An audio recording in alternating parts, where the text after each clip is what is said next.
Greetings and welcome back to another discussion. I am very pleased today to bring you the artist formerly known as Coach Black Pill, otherwise known in contemporary terms as the CBP Channel. But as he and I just discussed prior to recording, for some reason, probably obvious reasons, his current channel is still associated with that. So if you were to Google Coach Black Pill, you would probably find the CBP Channel. This gentleman is a legend in his own right. I'd argue that in some sense he's a bit of an iconoclast within the manosphere because he seems to not necessarily conform to a lot of the, the stereotypes as well as the trends you can observe in the broader manosphere. I'd argue I don't do that either. I'm not just trying to blow smoke up my own ass, but I think that he definitely goes out of his way to point that out. Uh, but as I guess I started as you started off as you pointed out, as Coach Black Pill, hmm and I guess this was a couple of years ago. I mean, your channel's much bigger than that one was back then. What was the motivation to start a channel even called Coach Black Pill? Was it sort of in mockery of Coach Red Pill, that guy who, you know, Yes, it absolutely was. It started off, I think it was because I became aware of the general kind of concept of the red pill and MGTOW all the way back in about 2012, I think it was, and I discovered many of those early channels. And I'm not sure if yours was one of them, but I definitely sort of came across that broader concept of kind of unplugging from the mainstream. And I could have filed it away at the back of my head, but I was full on normie mode back then, and got this kind of return to like the rest of YouTube, watching average content. And then there was a few instances in the news. There was stuff about quote unquote incels in the news, and I sort of again paid rough attention to it, but didn't really have any deeper insight. And then in around 2018, I discovered a YouTuber called Face and LMS, who you're heard of probably him? familiar with. Yeah, Yeah, he's kind of considered like the original and probably the largest in terms of view counts black pill channel. And at first my brain kind of rebelled against it, like, oh no, this is not true. This looks theory is not true. No, it's I'm an average guy, and I've met plenty of women and had plenty of success with women. That can't be true. But I listened to a couple of his live streams, and the more I listened, the more I sort of became kind of entranced in that philosophy. And around about that time, this would have been late 2018, I discovered Coach Red Pill, who I immediately kind of dismissed out of hand, although I've later come to have sort of a love-hate relationship with Coach because I kind of realized that he's 100% right about some things and 100% wrong about other things. And sometimes those videos can be just a complete contradiction. But I discovered CRP and just kind of laughed him off. And I hadn't even uploaded a video at that point. So I renamed my channel, my zero subscriber channel from Jimmy to Coach Black Pill, and used to just leave him kind of not mean spirited comments, but just kind of left kind of jokey comments. And then I don't even remember what inspired it, but I decided to just upload a couple of videos completely unedited, just a black screen in the background, and just talk about little topics. And I did that for a few weeks, and 50 subs trickled in, and I was like, oh, that's look at this video. It got 10 comments, about my story, my story of being rejected in high school got 10 comments and 200 views. That's impressive. And then I just started. I don't remember what it was, but I just kept, uploading casually from time to time. And then you may have heard of it, the Doomer meme with the Wojak.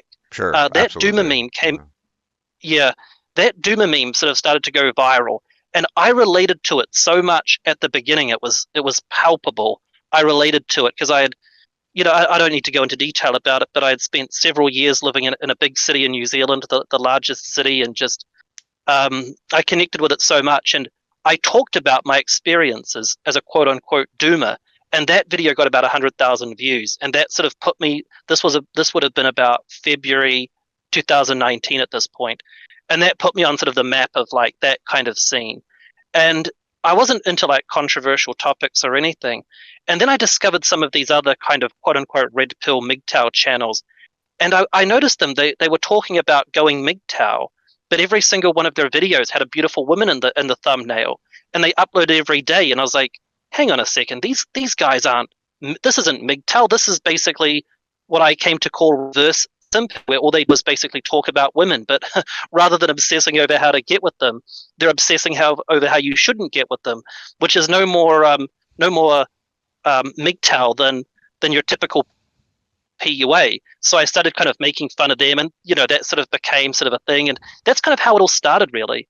But the thing about the black pill, in the context that I mean it, because keep in mind the black pill is a very nebulous term. There's the political black pill, which is associated with certain types of political values and whatnot. But the black pill can be a metaphor for a lot of different things. But the looks black pill, which is what I kind of started off in, that sort of becomes quite one dimensional. There's only so many times where you can talk about the importance of looks in the dating market. And I sort of started to kind of think, oh, this is getting a little bit cringy, a little bit childish. And so I started a second channel called the CBP Channel, which I run now. This would have been late 2019. And I just said to the audience, I said, look, I'm deleting the channel. I, I take back nothing for what I said. I believe everything I've ever said on it, but it's getting a bit repetitive, and I'd rather move to a different vibe. And I just started uploading under the CBP channel, and for a while nothing was happened. I kind of crawled to 1,000 subs or whatever, and then I uploaded a video called "Why TikTok Sucks for Average Looking Oh, yeah, Guys." that's the And that, million plus view one, right? yeah, that's right. And it didn't go viral like right away. It just kept kind of wandering through the algorithm, gaining about 30,000 views per week, and it's never stopped. And now I have tens of thousands of subs, and I don't have a big channel. It's a small channel. I imagine significantly fewer subs than yourself. But the most of my videos are now just kind of I'm sort of a person in that scene, and it's taken the new channel has a different sort of energy to it. Now I basically roast the manosphere. I call them out.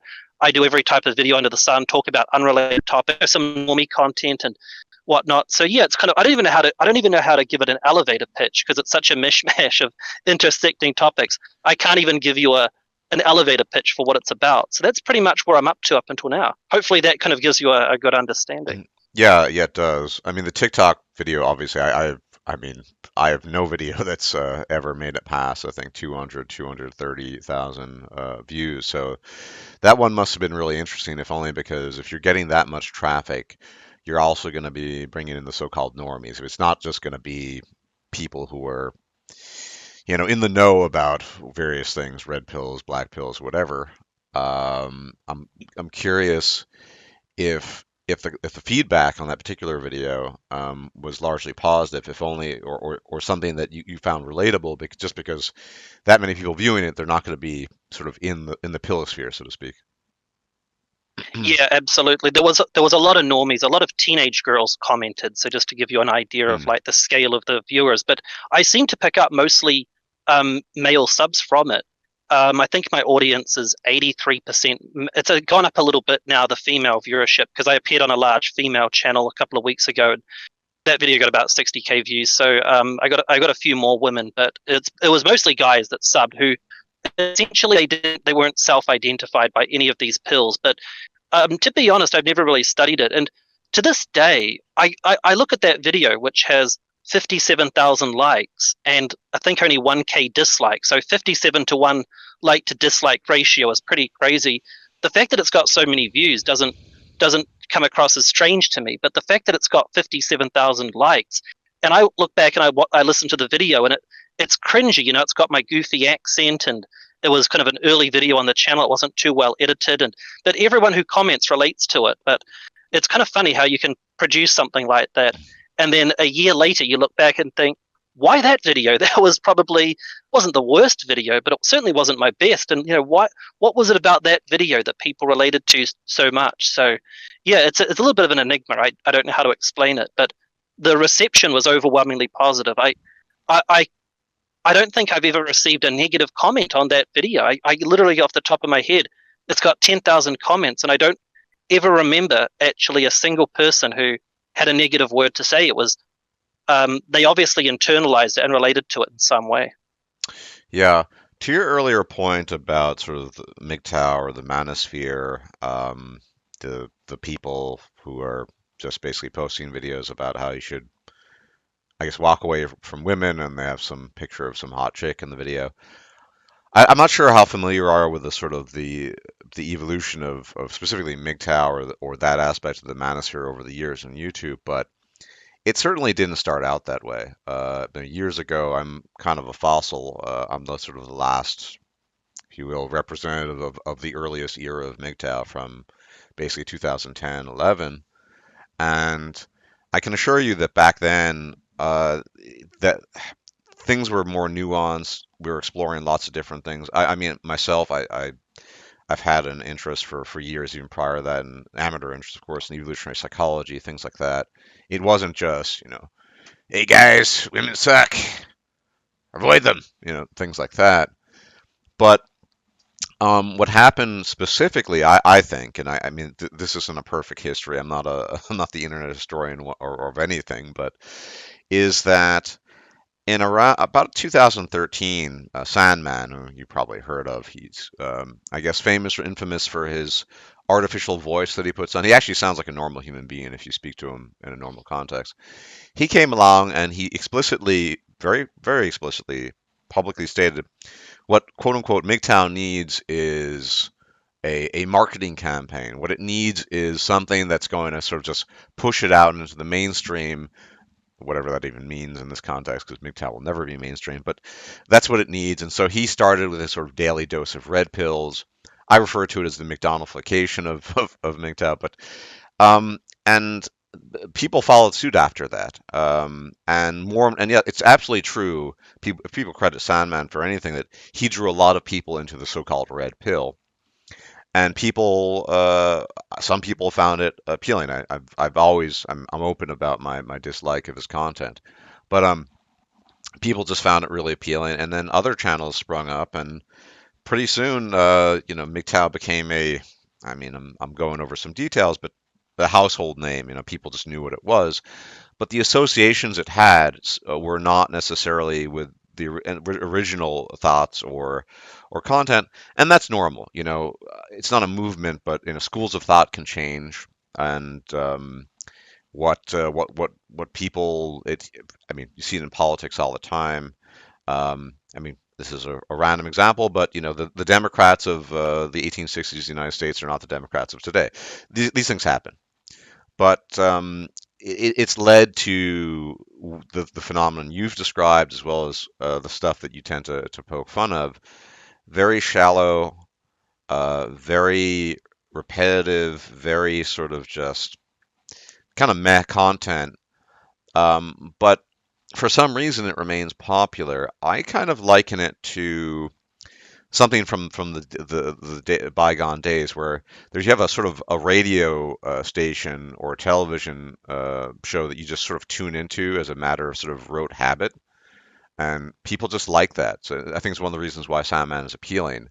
Uh, I try to understand why he's appealing. It's not appealing to me, but him being a primary example, people just like that sort of daily dose of whatever. So, and people, it's no mystery that people like their own psychological biases and preferences to be sort of reinforced. And so if you have a channel or a multitude of channels that's just sort of spouting out the same thing and again, reinforcing your own beliefs, it produces a sense of comfort, right? It's sort of it's a comfort food. Oh, this channel, another video about X, and it's successful too. There are a lot of channels I noticed. I mean, people will mischaracterize my assessment. I'm not saying this from a place of envy. I'm fine with things are on my channel and how they work. But you notice that when you cultivate that sort of audience, you get a lot more views. You get a lot more. You get much greater influx of subscribers. The stuff that endlessly goes on and on about women. There's another one, and I'm not besmirching the guy whatsoever. What's his name? Joker. He uses this Oh yes, catchphrase, yeah, Better Bachelor, yeah, "Better yep. Bachelor," right? I mean, nothing against the guy, but what does he do? He just endlessly talks about women, and I make no. That's boring. Of course, women. You want to talk about women sometimes, especially if you don't know the differences in terms of sexual dynamics. And if someone knows nothing about that, I can see the utility. But obviously, a lot of people who are sub to me are sort of veterans or they're familiar with that sort of stuff. And obviously, occasionally, it's useful to sort of rehash some of this. And occasionally, there are also interesting things in the scientific field and evo psych that you might want to bring up. But yeah, I can understand why people find it appealing, though it's not appealing to me. But I guess what I'm trying to say is that uh, this is kind of the evolution of how things turned out over the last arguably 8 or so years after a relatively sort of niche sort of discussion. And honestly, back in the day, especially Barbarossa, I don't know if you've heard of him. He's parted. He's not on YouTube anymore. But I oh have, yeah. I never I never watched his content, but I'm definitely familiar with the name Barbarossa as one of those 2010 to 2013 kind of veterans. So yeah, yeah, I'm familiar. he mostly focused on men. You know, how do you deal with your own psychology, your own feelings, your emotions? I mean, yeah, he talked about women sometimes, but it was always in the context of you as a man. How can you improve yourself? How can you, if you're in a bad spot, how can you dig yourself out of it? I mean, how does it reflect on you rather sort of just than railing about women? And yeah, things have changed since then. It's understandable. It's a different market, if you wish to call it that. And I totally, although I admire on some level your your energy and sort of going on people like Rollo Tomasi, right? Uh, but Hmm. I Oh yeah, yeah, yeah. that's just it's just not for me. I'm more of a sort of live and let live type of guy. I did have a beef back in 2013 with Sandman. It's it's known, but I just realized that there's I'm not going to change the tides, and honestly, I don't care. I just do my own thing. So just a little bit of intro of to how MGTOW specifically, or the red pill sphere, evolved. The PUAs were always there as well. And one thing, I mean, I expect this sort of conversation to sort of just jump back and forth to different topics. I hope you don't mind. But one thing I've noticed also from the sort of incelosphere or black pill sphere is that the characterization of sort of MGTOW as sort of men being sent their own way. But I think what a lot of people don't understand is that back then, most of the people who became interested in the content were older. I'm middle aged, never been married, but I hadn't back in the day at least my fair share of relationships. And a lot of guys who were married put the classical sort of divorce ringer. So by definition, they couldn't be quote unquote. I guess you could say there was some some version of that, but they had their experiences, right? But I think what happened, interestingly enough, with the younger types, was they were taking their own experiences and projecting them into older men who lived in a different era, prior to the internet, largely, and just thinking, well, if you're going to be doing this going your own way, the only reason you would do it is to sort of justify your own lack of success. And I've no doubt there's some men like that, even older men, but.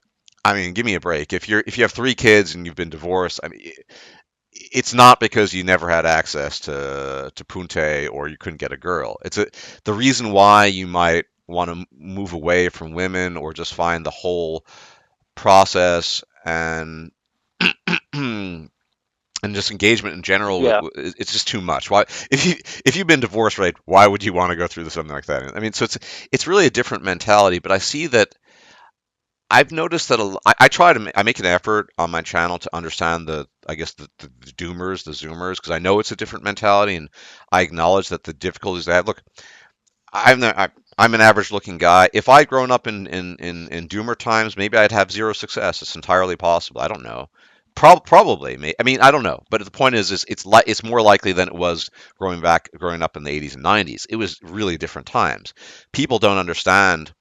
I mean, I point this out, but people don't understand that in the 90s, an average guy, I mean, maybe not enormous, he could get laid, he could get a girlfriend. It wasn't a tremendous feat. It wasn't this Herculean feat that people describe.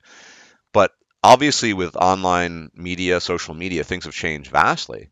But again, there's that another. I'm adding this here because there's a disconnect between the current generation, and the older generation, who are, I think, misinterpreting the older generation.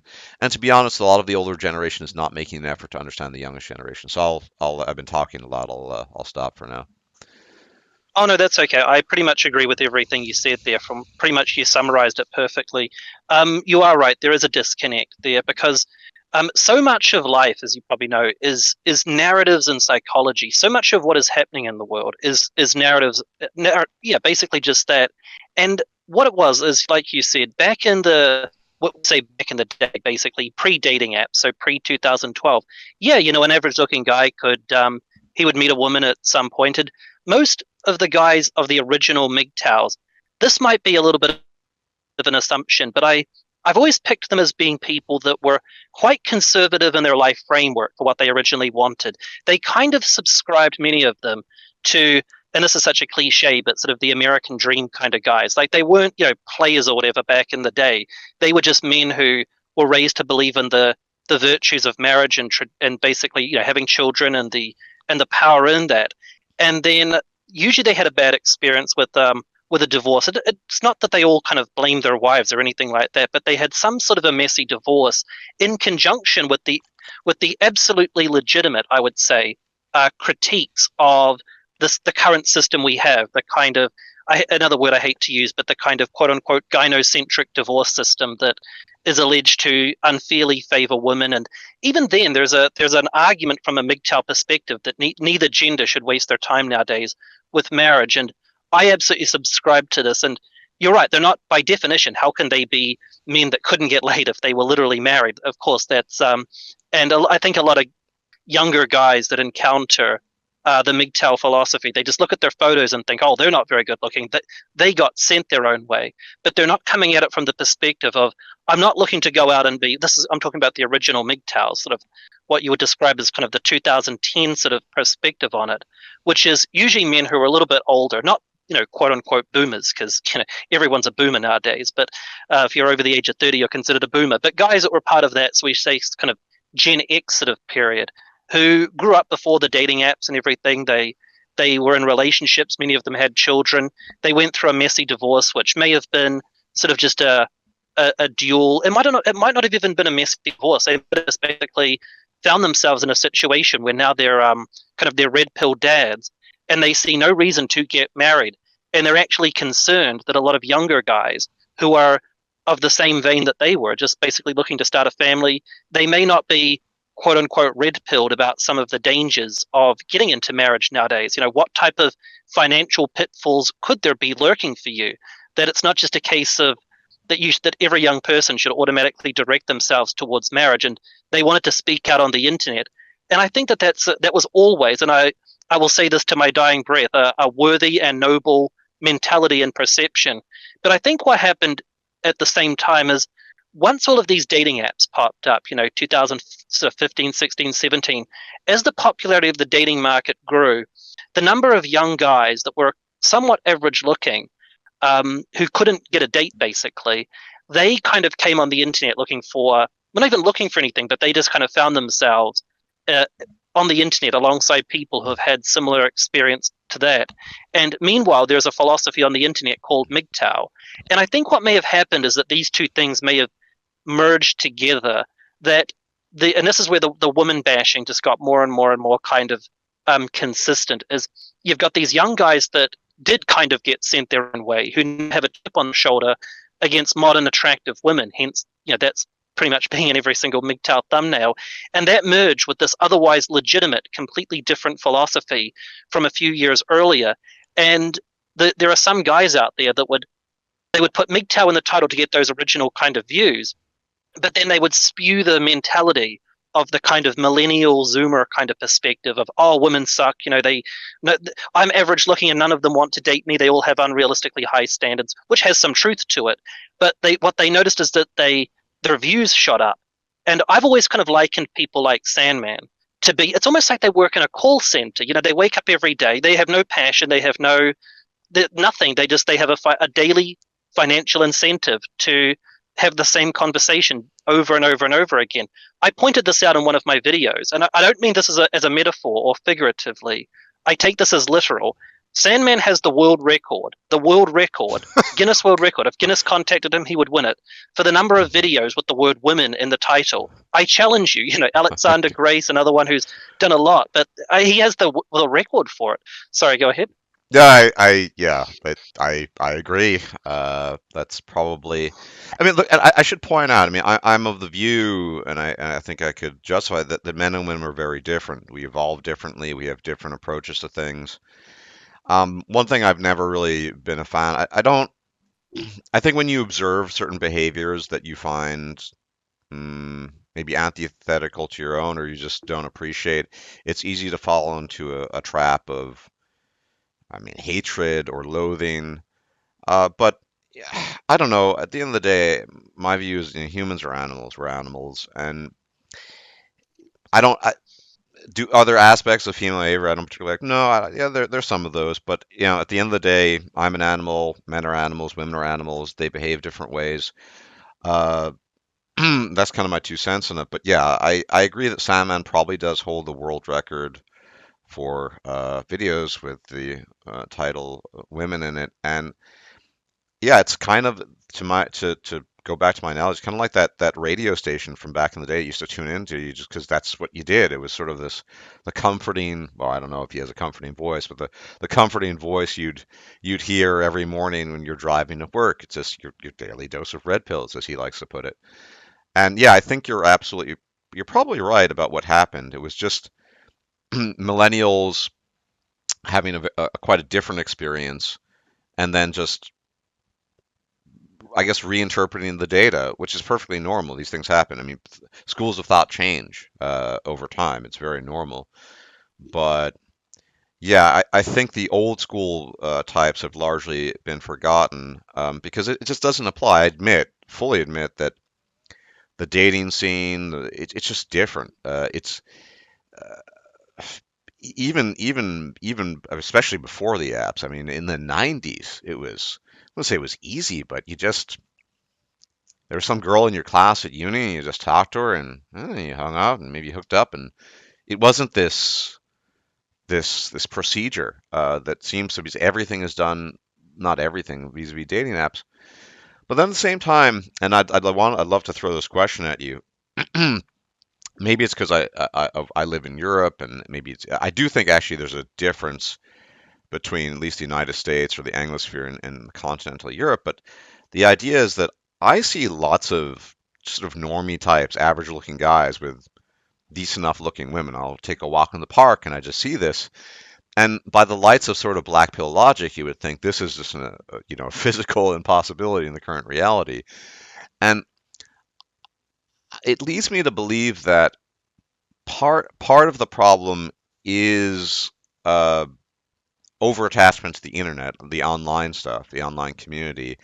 Because normies, a lot of normies don't. I mean, yeah, they're online. Maybe they have Facebook or whatever, but they're not plugged in 24/7.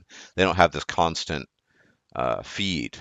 Um, a An associate of mine calls it the ideological IV drip, right? Uh, that, which I think is kind of accurate.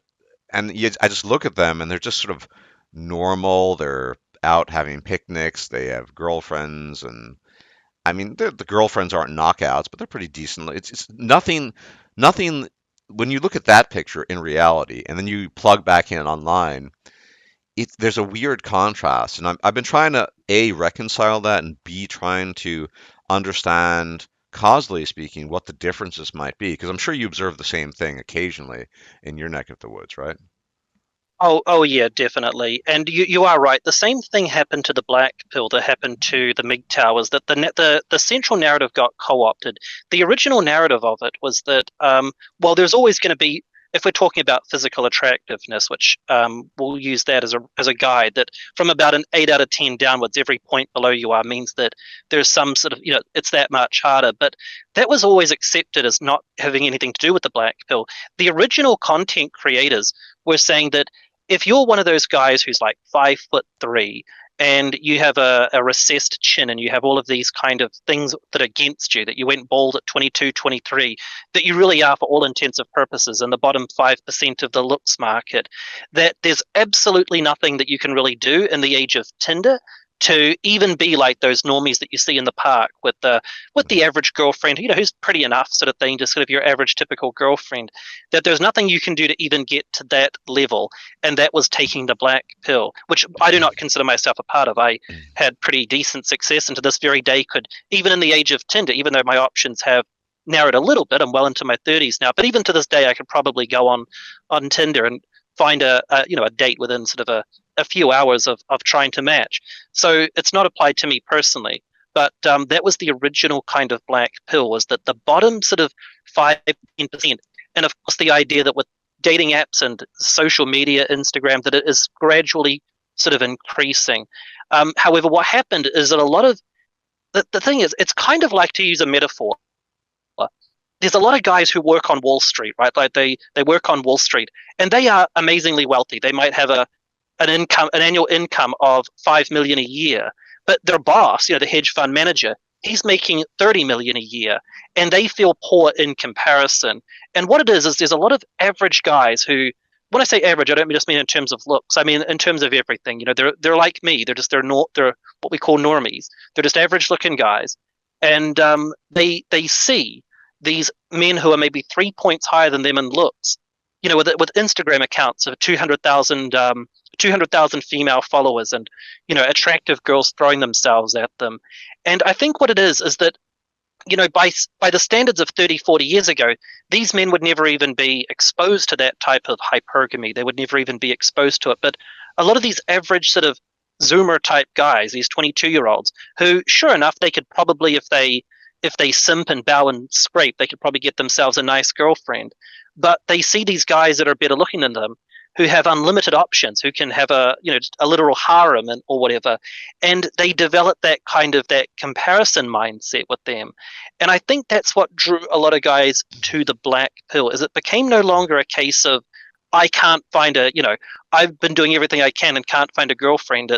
It's a case of comparing yourself to the top 20%. And there is some truth to that, of course, as I'm sure you'll agree. I do think that the black pill is definitely over exaggerated.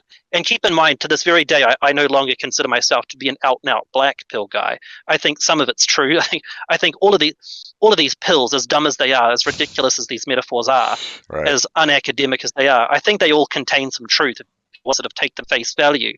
But that is essentially what happened with the black pill. So a lot of guys who have never been into contact with it, they listen to these guys saying that it's all about looks and talking about the Chad and Tyrones, these terminologies for the top 20%, and then they go to the local shopping mall and they see all of these average looking guys with beer bellies, with wives and girlfriends and kids and whatnot, and they think, well, that can't be true.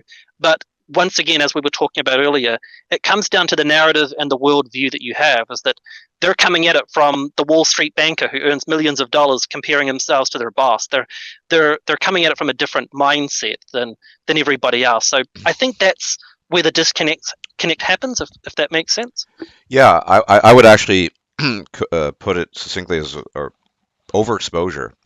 I mean, I'm looking back at my own youth because I'm well in my 40s, and when trying to remember kind of a Chad Thundercock type of guy, and I knew a bunch of people. I could think of one who really stood out. He was this Frenchman, very tall, probably 6'2". Wouldn't say built, but sort of graceful looking and amazing face. And his name was Jules. And you could see, it was so visible because he would sort of be proverbially beating off the women with a stick. He'd have a girlfriend, the other woman, it was sort of like that. And I remember having a conversation with him one day when he was complaining about how much of a burden it is. But I mean, apart from that, and maybe one other minor instance, it was not thrown in your face as an average person, as I was and am. That's the reality. Whereas if you go online, the 80-20 rule is thrown in your face constantly. It's backed up by the stats. Things like OkCupid or Tinder. So I think it's the overexposure, like with anything when it comes to overexposure, that it tends to warp your mind, and it also, I mean, looks matching is real. Typically, I mean, the data actually support this. There are studies showing this, that usually couples end up in sort of approximately the same looks area. It's very rare for either way for although more typically if a man's wealthy, but for say a woman who's a nine to be with a seven, right? Or vice versa, although there's some variation there because of wealth and status. And so these guys just they see. I think it's precisely your point. They see these average guys with pretty girlfriends, maybe they're six or sort of like, well, that's sort of not good enough. They're hyper focused on Chad and Tyrone precisely because of the overexposure. Whereas, but back in my day, I mean, yeah, I knew a Chad, a real Chad, and then there were probably others. You just didn't notice them because it wasn't thrown in your face all the time. The apps didn't exist. You checked your email online, and there might have been some forums you participated in. I mean, and that was it, right? And so you weren't constantly 24/7 inundated with all this stuff. And I think that at the end of the day, the overexposure is really probably the what's culpable in all of this. And I'm I don't know. That's the real question I've been asking myself for a long time. If overexposure to this stuff is the issue, and what sort of, I guess, poisoning or I mean, I don't want to, but altering the minds of young people and specifically young men, what is the solution to that? Because there's a social element too when I talk to young people, and they're simply internet bound. Most of the young people, and maybe it's obviously sampling bias because I spend a lot of time online too, but I talk to them and they've kind of given up on the real stuff. Everything is just sort of online. And I, the ones who aren't online obviously are they're not online, so they're probably doing somewhat better. But I guess what I'm really concerned more about sort of the welfare of these people and these guys. What can one do ideally to sort of help them maybe not to sort of lose some of this overexposure. And because I've just know tons of people that hyper focus on some of the points made online, talking points, whether they're political, ideological, manispherian, whatever it might be, and it consumes them. And their view of everything has become so warped and distorted, and I just don't think it's healthy for them, and they're not benefiting from it either. I mean, they believe they might be in possession of some of knowledge that others might not, and that probably is true, but it's not helping them. They're not feeling better for it, and that's the concern I have. Yeah, I agree. There is definitely um, too much overexposure, and the thing is, because we so much of our lives nowadays are online by default, and it's one thing to say, oh, what the normies will say, go outside and touch grass or whatever. That is definitely true, but because I think people are so exposed to it on the internet that they sort of, what else are you going to do? Watch TV? It's kind of a case of people are kind of force fed it nowadays that they get that they can't help themselves. And I think because I did a video about this just a week ago about turning your back on black pill nihilism, and this could go for any other type of quote unquote harsh truth that you might have. Is that you kind of have to have a kind of old school self discipline, kind of like quitting smoking, right? You can be addicted to smoking, and then you decide that you're no longer going to do it, and you're going to be exposed to cigarettes every time you walk into a store. But having that long term kind of um, basically saying that I'm not going to do it. And there was and I fell into this trap. I was watching content every week that was causing me to have certain emotions. And it's like that movie from American History X. It's like, has anything you've done made your life better? And that's a question you have to ask yourself whenever you get involved in anything that's ideological, philosophical, or anything. Is you have to stop every now and then and think, has my involvement in this, has my pursuit of this knowledge or this philosophy or this course of action, am I going to look back when I'm old and think that that period of my life really improved when I got involved in that? And that's what I would always try and say to all of these guys, especially the guys not so much in the black pill. This may be a bias here, but I actually feel that that's probably less harmful because at least it's only about worrying about your looks, and that's not too bad. But these guys that are watching the red pill content, that are obsessing over female nature, they have what I call anger addiction. because there have been some. It's a little bit of a sort of a grey area in the psychology field, but there is some credibility to the concept of being addicted to anger, that you can become dependent on it. That it feels like there's missing something from your day if you didn't have your daily dose of rage bait. And what these content creators do, and this is why I come after them so much, is they keep their followers in a cycle of anger addiction. And anger addiction is horrible. I was a very angry person 5 years ago. I suffered from an anger addiction, and that definitely didn't improve my life in any way. And I see these content creators, these big ones like the Richard Coopers of the world, keeping their subscribers in a state of bondage by keeping them addicted to rage bait. The title of the video will be this clip, this TikTok clip makes women look really bad. And nowadays with the TikTok, it's starting to creep in. I'm not sure if you've noticed now, but there's several MGTOW content, as quote unquote MGTOW content creators. Hammerhand, aka Dirty Santa, for example, his channel, he uploads 5 to 10 videos a day of just I TikToks, I and don't that's just it. watch And any it, of this stuff, so I don't know. Sorry, I'm yeah, no, it's out of it. common now. There's Yeah. Yeah, no, that is a common theme amongst MGTOW nowadays, is just uploading TikToks with just a title. Look what the average woman thinks of modern men. It's just constantly incessant, and um, any type of harsh red pill about female nature has just been kind of amplified into this online subculture amongst these manospherial type dudes, where they just every day they go on there for their daily dose of red meat.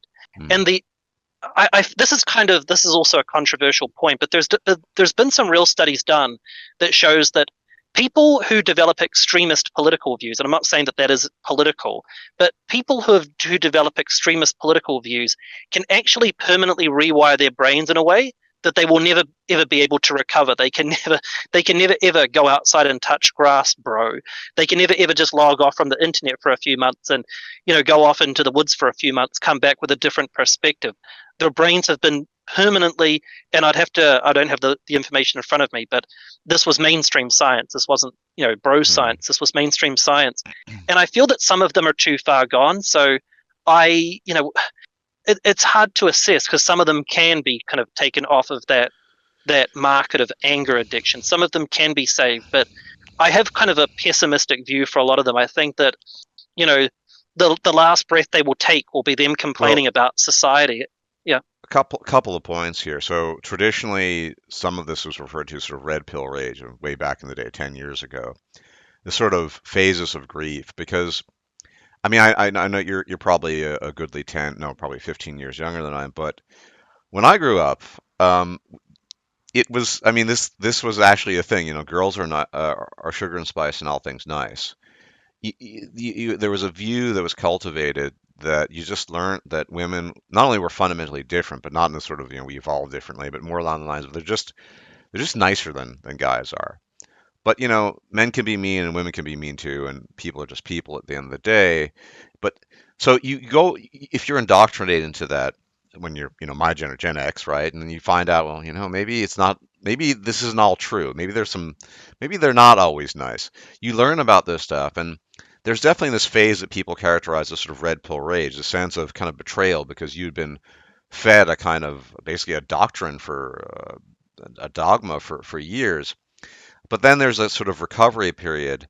I'm I think I'm the one who coined the red pill malaise because I think the reason why a lot of the anger addiction ensues is because there's a kind of terrifying stage that and it's not terrifying because it's frightening, but rather because for its lack of features that comes after that. I hate all these pills. I'm kind of I'm trying to disabuse myself of using them, but the red pill malaise, as I refer to it, where the rage dissipates and you're kind of just left with this sense of sadness. And oftentimes, I think for a lot of people, feeling energized, even if it's sort of just pure anger, you're just choleric, is a better feeling than just feeling empty and withdrawn and just drained. Because often, I mean, again, the black pill means one thing, and one for in my experience, having talked to a lot of people, this black pill is sort of this phase of resignation. I know you made several videos on sort of how to avoid becoming a doomer. After you've absorbed all of this, after you've let go of the anger, all you're sort of left of was with this resignation. I'd argue that this claim. I mean, there's another element I want to get to, but with the Richard Coopers and their types, entrepreneurs with cars, yes, Mr. Beard guy. Um, but to feel something is better than to feel nothing, right? And so for a lot of these guys, tapping into that feels good. Now, on the part of people like Tomasi or Cooper, it's purely cynical. I mean, the guy is entrepreneurial, right? I mean, was he charged 200 bucks to talk to him as if he were some, I don't know, some PhD in something that's noteworthy? I don't really know, an expert. But it's purely cynical on the part of gentlemen like him because he doesn't care whether the guys are raging or not. He just cares if the moolah keeps on rolling in, and if he's found a way of continuing to bankroll his operation, of course he's going to do that, whether it results in anger or not. But I think that, yeah, a lot of people don't want to let go of anger because at least it gives you something to cling to. Because the real question arises after what do you do after that, after you let go of the anger? And some people manage to make it okay and just sort of come to terms with things, but other people fall into a pit of despair after that. I've noticed, I've observed it in people, and it's not good. Yeah, absolutely. I think you're right about that. There used to be the red pill rage, although I do maybe feel that some of it's even worse nowadays. That the red pill rage has just become the red pill for a lot of for a lot of guys. But yeah, definitely there is that. It's almost like the five stages of grief. I heard a metaphor with regards to this. It's almost like a party, right? That if you spend let's say you're one of those guys that spends their 20s kind of drinking and partying, in a sense, you're just kind of putting off for the later stages of your life when sort of the party sort of becomes over. And then you're just basically kind of left with the world as it is. You're left with kind of putting the pieces back together and starting a family. And that can be, when a lot of guys will go out every weekend, they'll get drunk in their early 20s, mid 20s, late 20s, and then they come to realize that they're too old for that. They walk into a bar and realize that that they're too old to be there, and then they have to stay home every weekend, or they feel that I'm too old for this now. But they go through a kind of grief period, like my youth is over, and I think that's what it is for a lot of the guys in the red pill rage, is that they go through this. They grow up with all of these kind of, and again, we'll for the purpose of the utility, we'll use these stupid terms, but they go on with their sort of they grow up as blue pilled, and then they go through their red pill phase where they learn these harsh truths. I never went through a red pill phase. I went through a different type of resentment, but they learn these facts about the world, or they become disillusioned with the quote unquote blue pills ideals that they grew up in, and then they do go through that angry phase, or they do go through that phase where they're watching their daily dose of red pill rage. And it is true, because I've actually spoken to some of these people. It's almost like they don't want to leave the party. They don't want to leave that energy, that daily sort of opening up a can or whatever and having a drink. They don't want to leave that behind, because what else are they going to do on the weekend? It's like, well, once I've learned all of this red pill information, what else is there after that except just another 50 years of living in a world where you know these things to be true?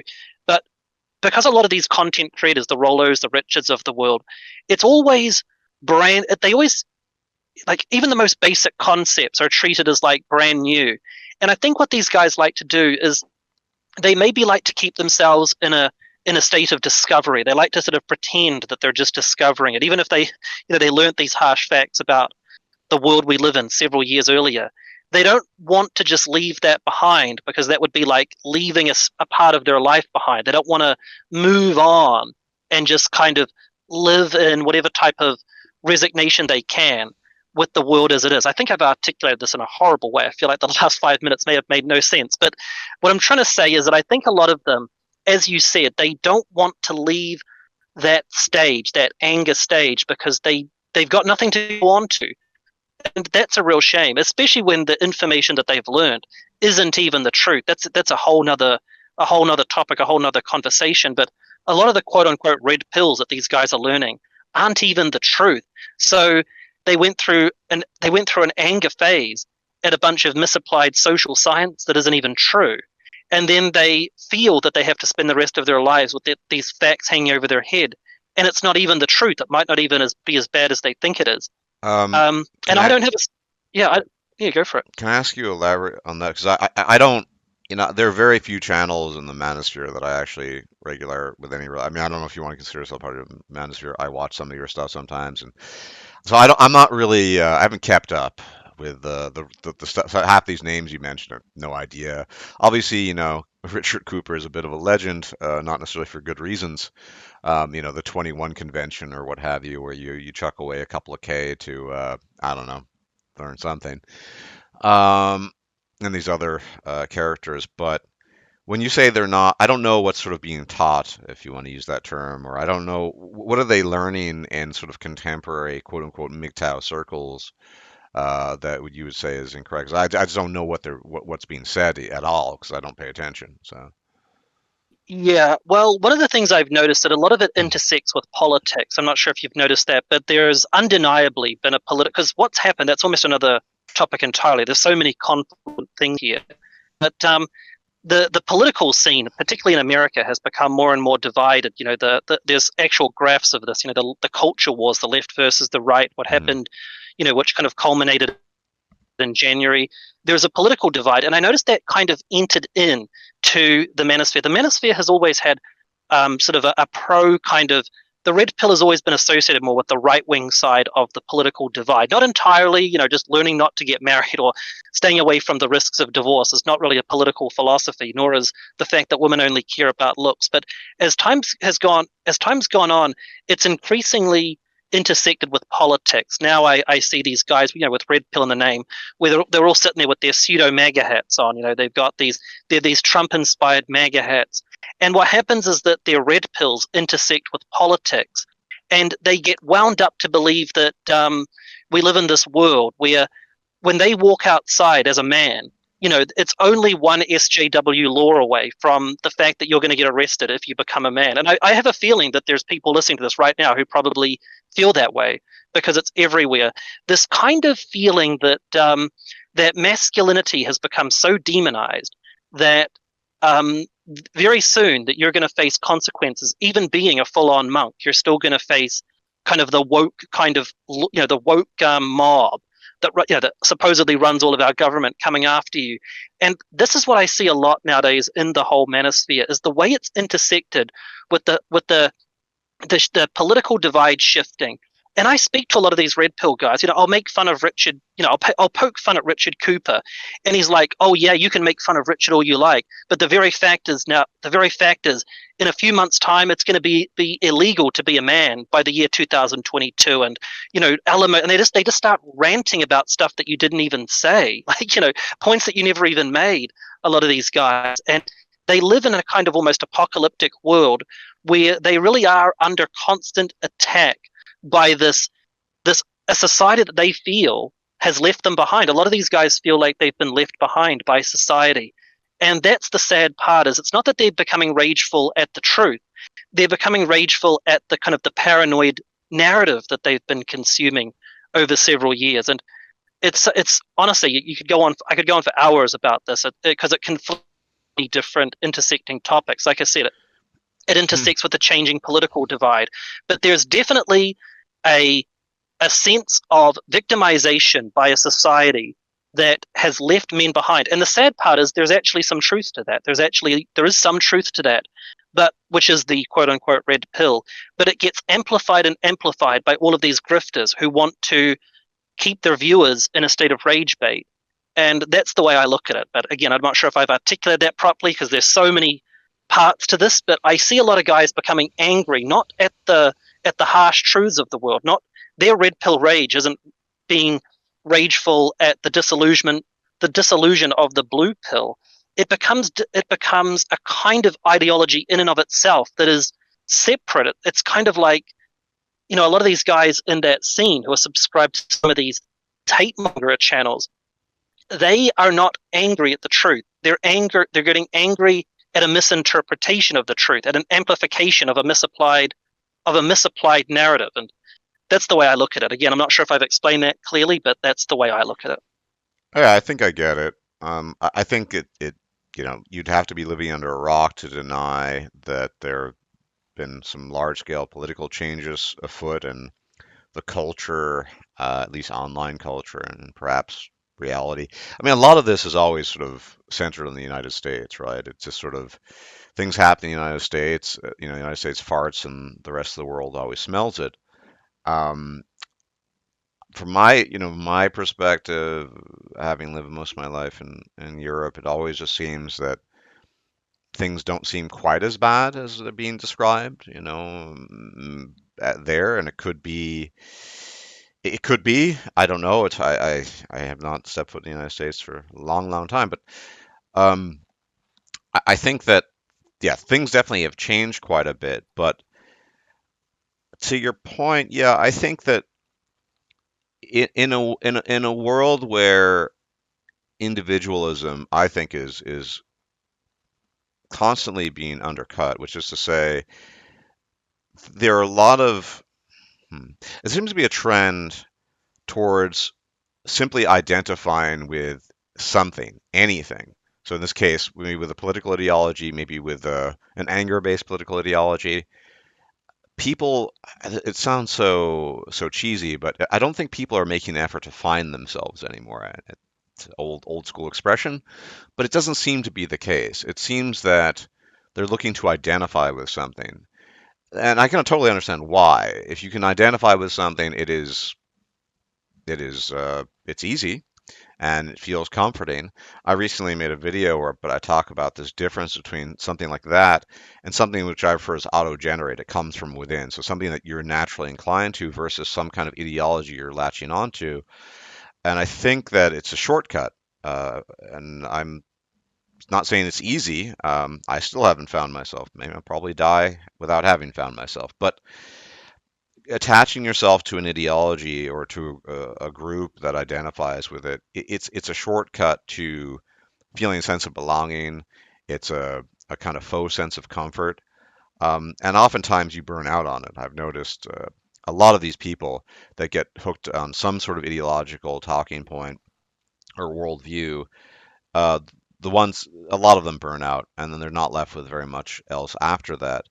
And I think that's another sort of fundamental difference between my generation, Generation X, and the current generation is there isn't this period of self-discovery because you're inundated by, internet noise, visual noise, auditory noise, everything, rather than going out to the proverbial forest to play and just discover things. I don't like the aging process one bit, but I'm not sure if I'd want to grow up in the current era because I would be subject to the same thing, and I don't know if I'd be able to resist it. And I think that's part of that ties into this. Young people don't have this option of sort of self-discovery as easily as they used to. They obviously still do, but they're up against massive obstacles, and it's a lot easier just to find a bunch of people who think a certain way and just say that's it for me. I mean, this sounds like a very minor talking point, but people's actual interests, hobbies, they're far and very these people actually have them are few and far between. Whatever it might be. Building model airplanes, or it could be as you have some interest in birds. I don't know. I mean, there were people like that back then in the day. They liked bird watching. I grew up with them. And things like that. Yeah. And this doesn't exist anymore. Everyone is a gamer, myself included. Um, I mean, everyone, obviously there are exceptions. I should qualify my statement, but it's clear that there are exceptions, but most people are gamers. That's just something you do. You can't really consider it a hobby anymore. Interests outside of that are kind of, they're not really interests. They're just sort of politics. Everyone seems to have a political talking point of view. Usually it conforms to one side or the other, or maybe it might be a more niche. But outside of that, what do people actually do to find fulfillment in their lives? They have an intellectual interest. They have uh, really anything. I mean, yeah. I mean, I'm no shame to admit I used to be a D&D geek, and that brought me pleasure and fun. And I don't know how cool that is these days. I hear people still play it, but yeah, there's none of that. It's just sort of politics and everything that ties into it, be it the red pill and all this other stuff, and gaming, right? And people just seem very one-dimensional in general. And it's not. I don't blame them. It's really hard in the current setup with the online stuff to be more than one-dimensional, to be a sort of full human being. And I'm not just saying that to you be a full human being, bruh. You need to be multidimensional so you can be successful, and just for your own sake, because ultimately if you can discover interests that are self-generated from within, that you've actually taken the time on your own of your own accord to discover, they're going to be a lot more sustaining and nourishing than the stuff that I regard as temporary, or at least not as nourishing, the politics on it. And a lot of them are just don't have this, are missing these opportunities. And I just wonder if it's just the online stuff sending out bad signals. And but I've just noticed repeatedly. I talk to them. There's no real interest. And these days I wouldn't consider Yeah, gaming an interest, because gaming, everyone does it, right? So yeah, sorry, a bit of a rant, but yeah. Oh no, that's right. I totally identify with that rant because I've seen the same thing for a long time now. That it's like it's even though this isn't really a hobby, but they you see with professional sports, right? Like all of the stadiums, ever since pretty much the birth of the internet, the stadiums have been getting emptier and emptier. Not that going to sport is even going to watch a sport is even a hobby, but it's kind of a signifier of the way that people. Yeah, it's like people don't just meet up with their friends to go play a sport as much anymore. Maybe they still do. Maybe this is all just projection on my part, but there does seem to be this decline in people doing that. And I'm for me, the jury's still out on the internet. Like there's kind of an age old debate about has social media, has the internet been a good thing or a bad thing? It's like the bad part is that we're all plugged into this matrix of just watching it and becoming more and more confined to these increasingly segregated political narratives that we get caught up in. But at the same time, this conversation wouldn't be happening without the internet. So it's like there's it's I've never really been sold either way. I mm, generally feel that the internet, cumulatively speaking, if we're just going to ultimately branch out, I think ultimately it has been a good thing. But it is such a mixed bag, and one of those negatives is that people are becoming they're you say to someone who's on the internet all the time, go outside and get a hobby, bro. It's like, what hobby with who? It's like, what do they even do nowadays? But again, this could just be projection on my part as well, a person who, yeah, you're totally relatable points. I'm kind of leaning more towards, I think on balance has been slightly negative, but I wanna steel man the other position, or the other position. It's not like I have a really strong position in that direction. I've had discussions with friends, well, online actually, sitting in a VC chat with a bunch of, of opposing views. So I think the pro view for the internet, this is what a friend has advocated, and I think it's a valid point, is that given their individual circumstances, had they not been plugged online, they would have just off themselves, because for a variety of reasons, not just lack of social opportunities, but sort of dysfunctional households, all these things, without the internet to give them a lifeline, as it were, keep them afloat, there would have been nothing, and they would have just fallen into despair and probably ended it all.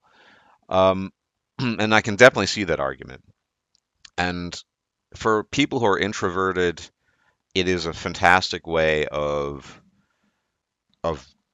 just being able to talk to people and not worry as much about the other stuff that's complicated. Uh, Facial mimicry, and just all the stuff that goes into quote unquote real live communication. On the other hand, sorry, go ahead.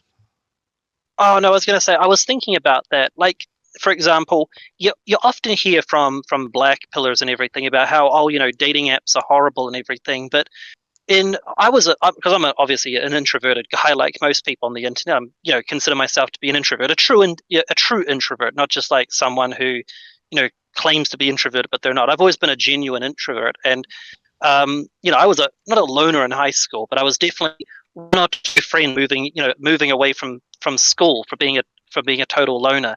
And this kind of the carryover to this was that I had very little success with girls or anything.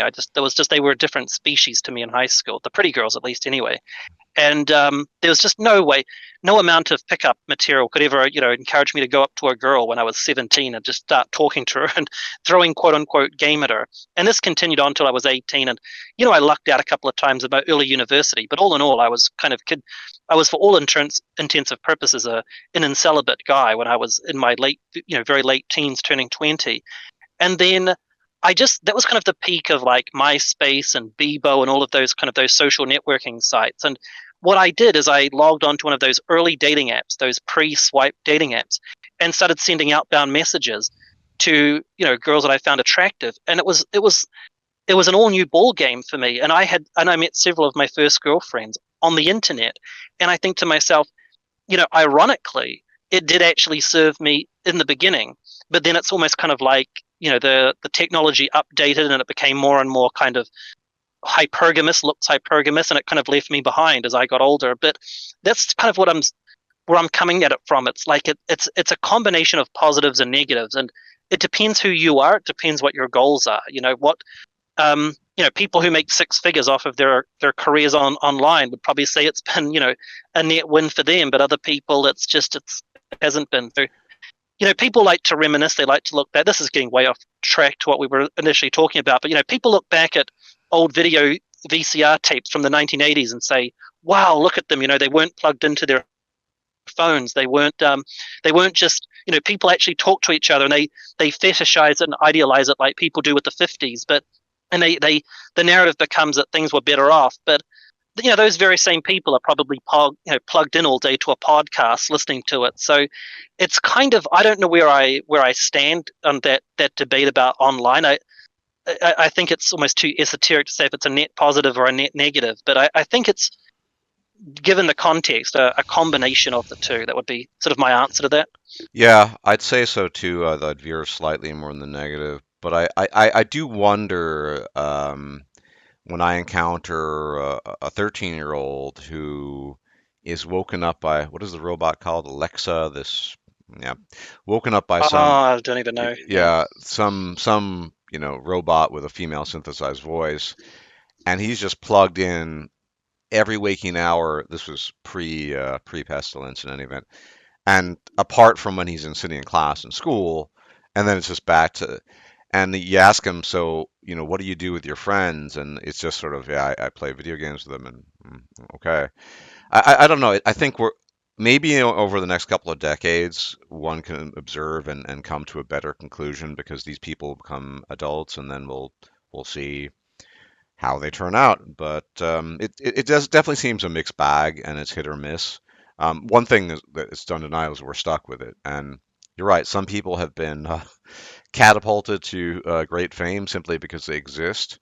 I'm thinking of, you ever have a channel called Brandon Walsh? It's a guy, yeah, he's basically a kind of a blessed individual genetically, and so his whole channel is his girlfriend, his Oh, family. is he a fitnessy type guy, or am I thinking of Fitnessy somebody a else? little The bit. He name. does fitness, but it's primarily just looking at his pretty face and just silly exploits he engages in with his girlfriend and his family. And it's fun. It's funny because he couldn't have. It's basically his life. It's sort of a vlog of his life. That sort of thing couldn't have existed without the internet, obviously. To the same degree, at least. Um, and for those people, it's great. I also think for people who otherwise are in a bad spot, or they just don't have access to social access because where they're living or whatever, that yeah, because I remember times without the internet, and I think, well, it would have been nice to be able to communicate with somebody rather than be completely isolated growing up. So yeah, I do think it's a mixed bag. It's really hard to say, and ultimately, it's going to take at least a few decades to see what this all leads to in terms of people's behavior and their interactions. But I and I have to admit, there's probably a sampling bias because I'm online a lot. I encounter people who are online a lot. Even as I speak, they're probably people that are spending most of their time not online. Every time I take my daily walk in the park, I see people yesterday as quote unquote normies partying, drinking beer, just doing their thing, older couples taking walks, whatever. And I'm just thinking, yeah, that's how quote unquote normal people act. And I have to say, I've always been pretty introverted, but spending on time online makes you that much more introverted, I find. I find that large throngs and crowds of people become, I don't want to use the word oppressive, but it's more difficult to navigate, than it used to be. And that's Mm. a transformation I've noticed in myself because I spent a lot of my time offline in my youth, and it was normal to just deal with that. But I kind of see the tons of people, and I have to notice myself. I have this instinct to flee it, to just say, I don't want to deal with that sort of thing. So I'm not sure if that's good or bad. Probably it's bad because you have to deal with crowds at times, but it it's certainly I can only talk about myself because I don't know. I'm not a mind reader in other people, but I used to be more social and outgoing, and it's probably also partially age because I'm old now, but also just I'd rather not deal with the quote unquote normies. I have nothing against them per se.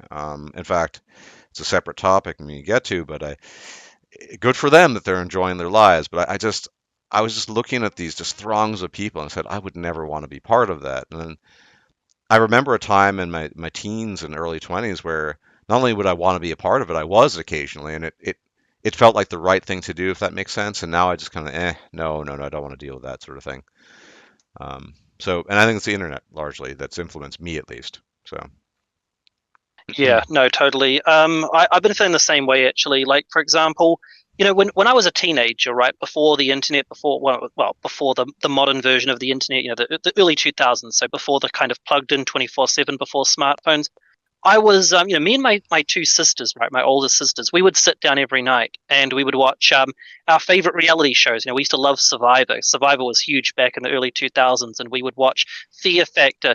And we were plugged into to the pre-internet, which was evening television, but we were all on the same page and everything and whatnot. And then as time went on, I moved away from family, and sort of I would only occasionally, bump into my sisters, and my life sort of became more involved online. I think it was in 2009 was the year that I became addicted to YouTube. I used to sit up for hours and hours at this internet cafe downstairs from my apartment and just sit there till the early hours of the morning. Surrounded by people passed out with their Monster Energy drinks next to them, playing games, and I would just sit there watching hours and hours of YouTube videos and everything. And I sort of became more of an internet kind of guy. And then every time I would meet up with my sister, we would be able to talk about things here and there, but as time goes on, the path that they went down was more kind of come home from work, turn on the TV, maybe watch some funny cat videos, and then do some research on something. They never ever became internet people. And just a few days ago, I went over to my sister's house. They live in this nice sort of 3-bedroom townhouse, and my mother was there, and we all had dinner. And then afterwards, we went out into the living room, and they turned on this TV show, which was like this. It was you may have heard of it. It was like the European version of like that one of those talent shows. It was like some Euro show where dancers who would represent their countries would all oh come yeah, into yeah, this yeah, yeah, yeah. this I know, arena. I know what you're talking about. The name Uh, escapes me, but I know it's Europe seeks. I know exactly what you're talking about exactly, but I don't know the name yeah, offhand. Yes, I know exactly what I you're don't talking know the about. name of it Yeah. either.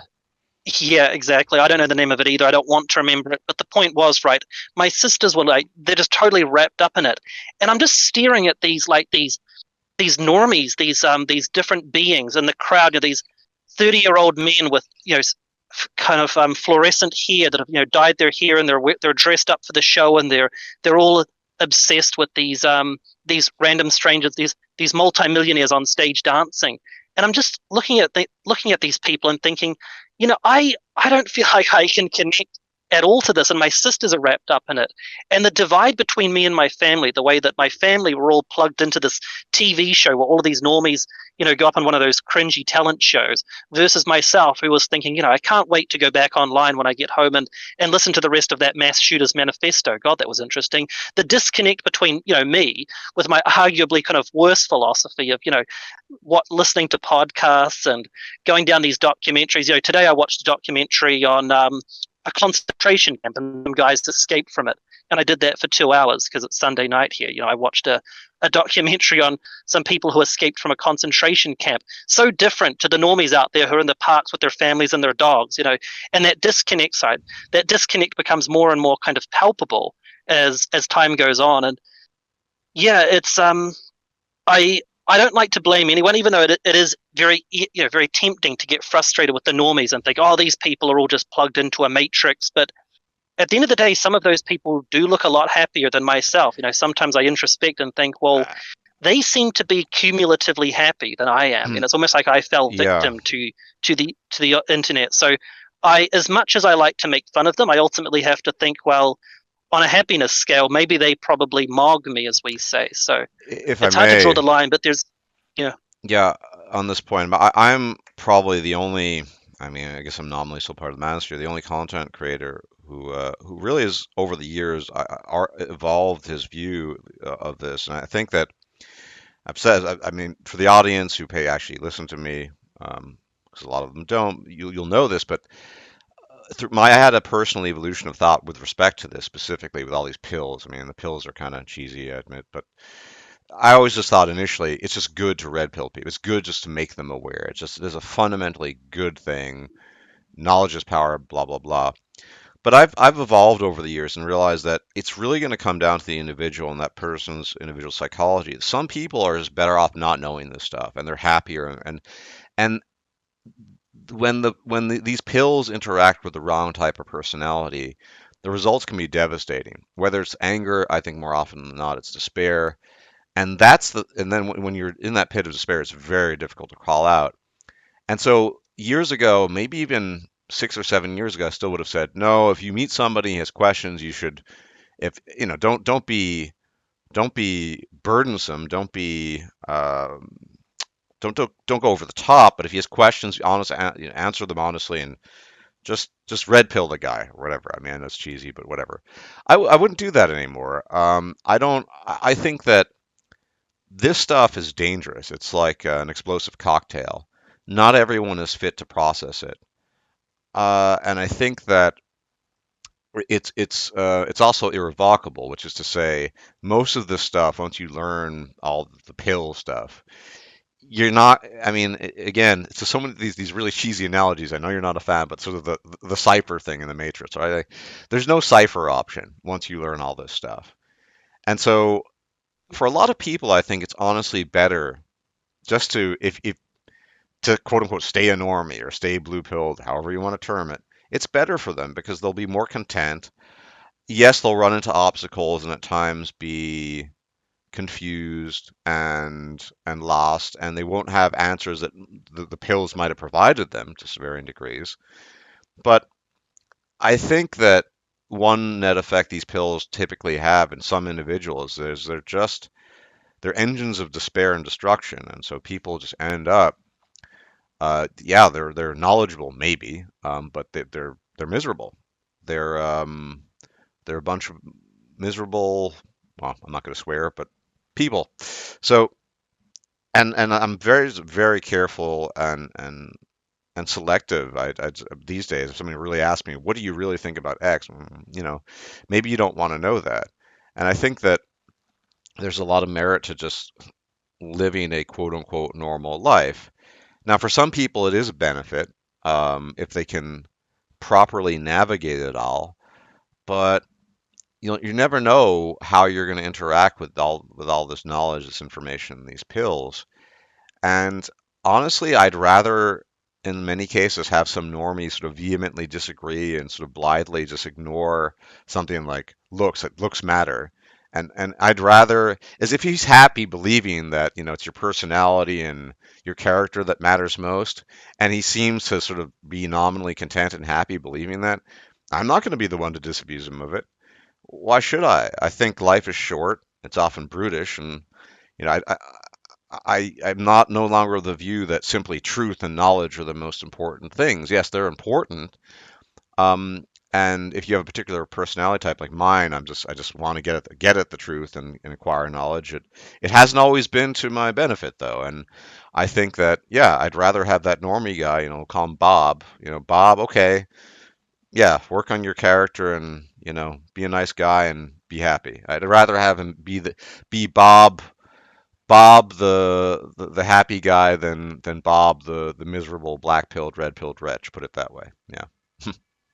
Yeah, no, I get what you mean there. It's kind of like another a comparison to that because I've been in the same boat. I've not been. I used to believe that knowledge is power and everything, but I compare it to it's kind of like religion, for example.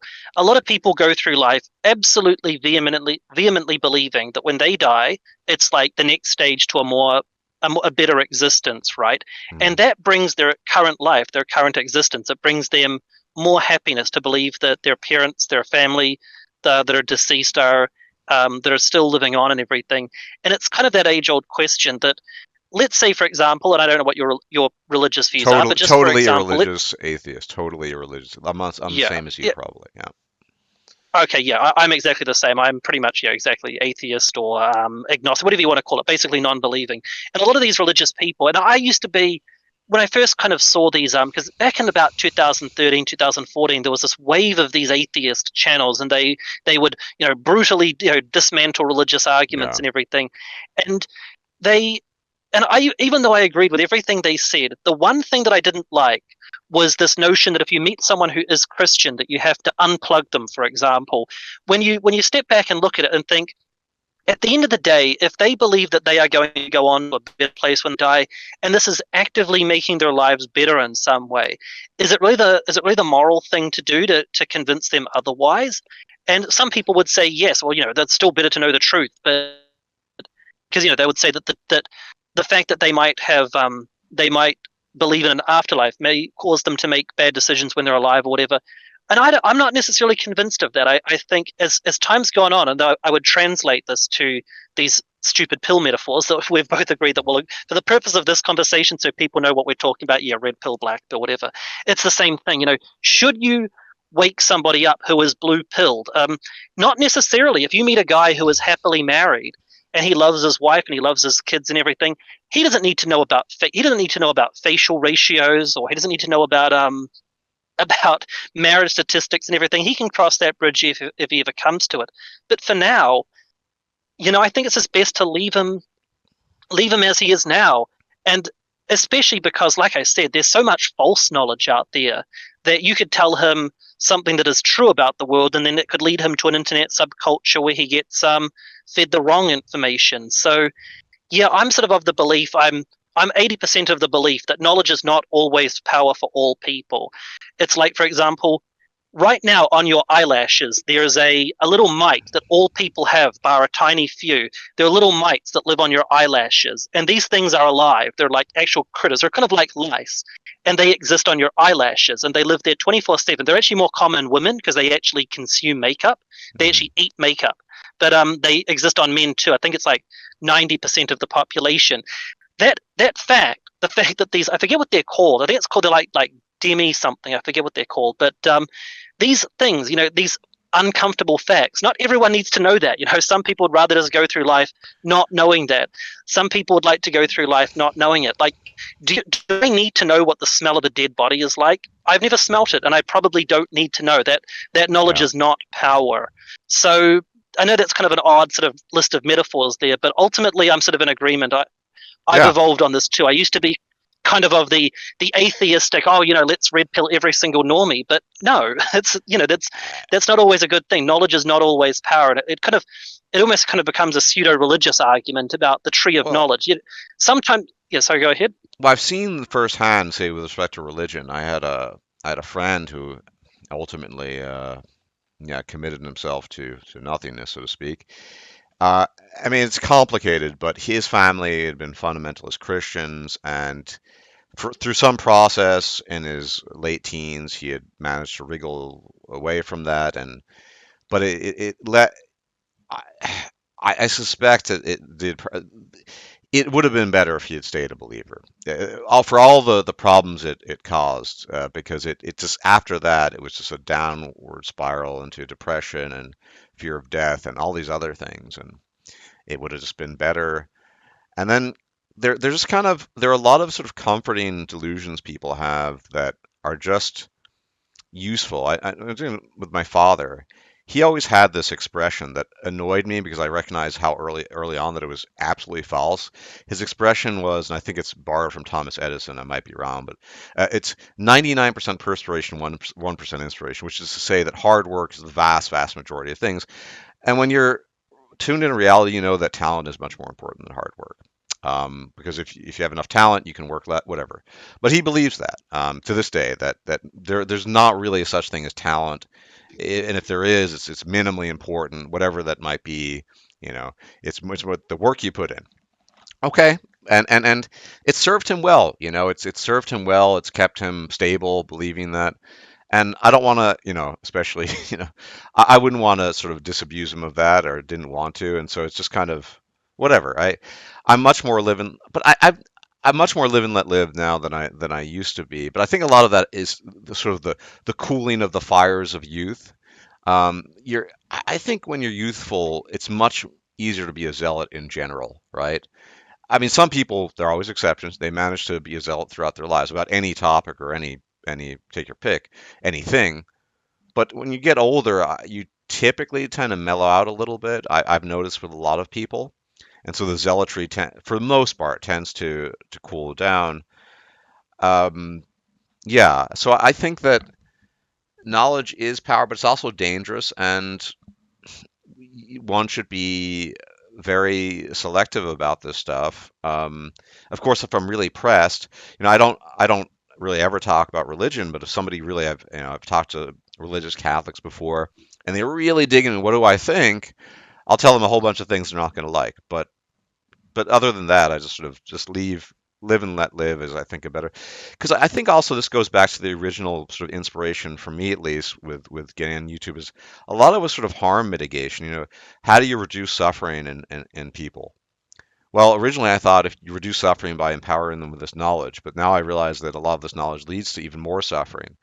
So it's still logically consistent for me at least when I think, okay, I need to be more selective in how I dispense quote unquote pills because yeah, it could lead to more suffering. I want there to be less suffering in the world. I want people to be more content. I don't want them to be in a state of despair because anyone who's been in a state of despair knows how awful it is. So yeah, that's definitely gone into that. And yeah, and when you get channels like Cooper or Sam, I mean they're not even.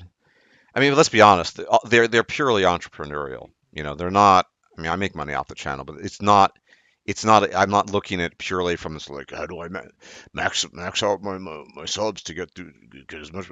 When you're doing that, you're not gonna. Even if you have evolved your thoughts. I mean, who knows if Richard Cooper actually believes what he says he believes? Right?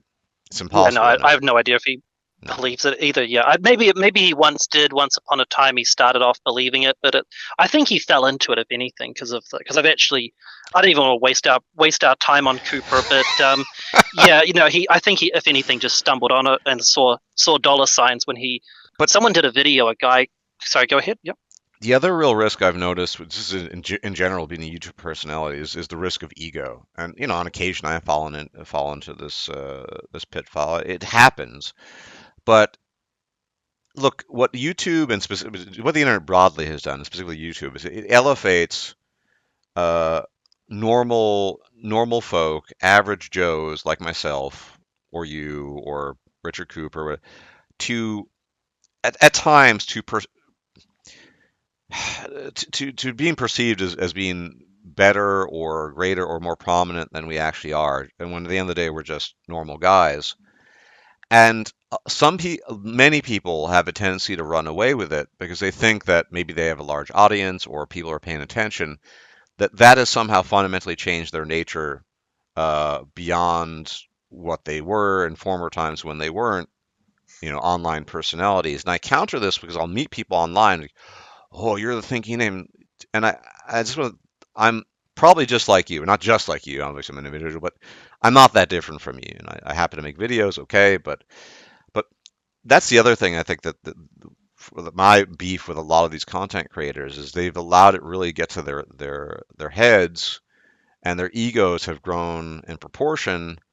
And when you have allowed your ego to reach that size, you're not going to be, you're much less willing to change your mind. You're much less willing to just reevaluate your own thoughts, what you say to people. And so, in a sense, I think that people like Cooper and the like, they're being harmed too. I mean, I'm not saying he's not a malicious figure. He is, I think, but it, I think it's important to sort of be able to evaluate yourself and have a perspective on yourself that isn't laden with in ego and the belief that you're simply right because I don't know, you have a bunch of subs who like to listen to you. Yeah, Um, totally. No, I agree with that. I've seen it so many times with so many people, not just in our sphere, but all over the places. They're ordinary people. They're humble people. They get nervous in social situations. They're introvert, but they put out a bunch of videos on YouTube with clever editing or whatever, and a few of those videos pop, and they end up walking around with 50K subs or 100K subs, and it, they take all of those thank you emails so personally, and it's like all you did was turn on a camera and speak into a microphone and just say a whole bunch of stuff, and it's like and they build their businesses around it, and at the end of the day they develop such an ego that they refuse to do anything for free. It's like, well, I could be making money off of this time, and they get to the point where if they're doing a live stream and you're not donating, you're not giving super chats, it's like, come on guys, I need the super chats, otherwise what's the point in doing this. They get this kind of this ego, like opinion has more weight than any of the people in their chat. Their opinion is maybe only 5%, 10% more kind of cultured and sophisticated than the average sub count that comes to their chat to say something positive or negative. You're just a normal guy with normal opinions that, you usually they have one or two pieces of talent that exalts them. They might look quite good. They might have quite good face, ratios. Like in the case of Richard Cooper, he's got a deep voice. I laugh at myself all the time for having an awful voice that's just completely not set up for the internet. Yeah, but in the case of Cooper, he's got a deep voice, and even though in my opinion, he's aged terribly. He's only 10 years older than I am, and I look like he looks like he could be my father. But the guy's he's only in his mid 40s, but he does look quite masculine. He's got a good physique and everything, so he looks the part. He's got the cool beer, he's got the cool cars, but at the end of the day, that's just an idiosyncrasy of your physical self. It's not some great thing that other people don't have. And he's halfway intelligent to the point that he can speak proper sentences and whatnot. But at the end of the day, he's like upper average in terms of, men in his age group. But he develops this, and I'm just talking about him. I don't even want to waste time on him.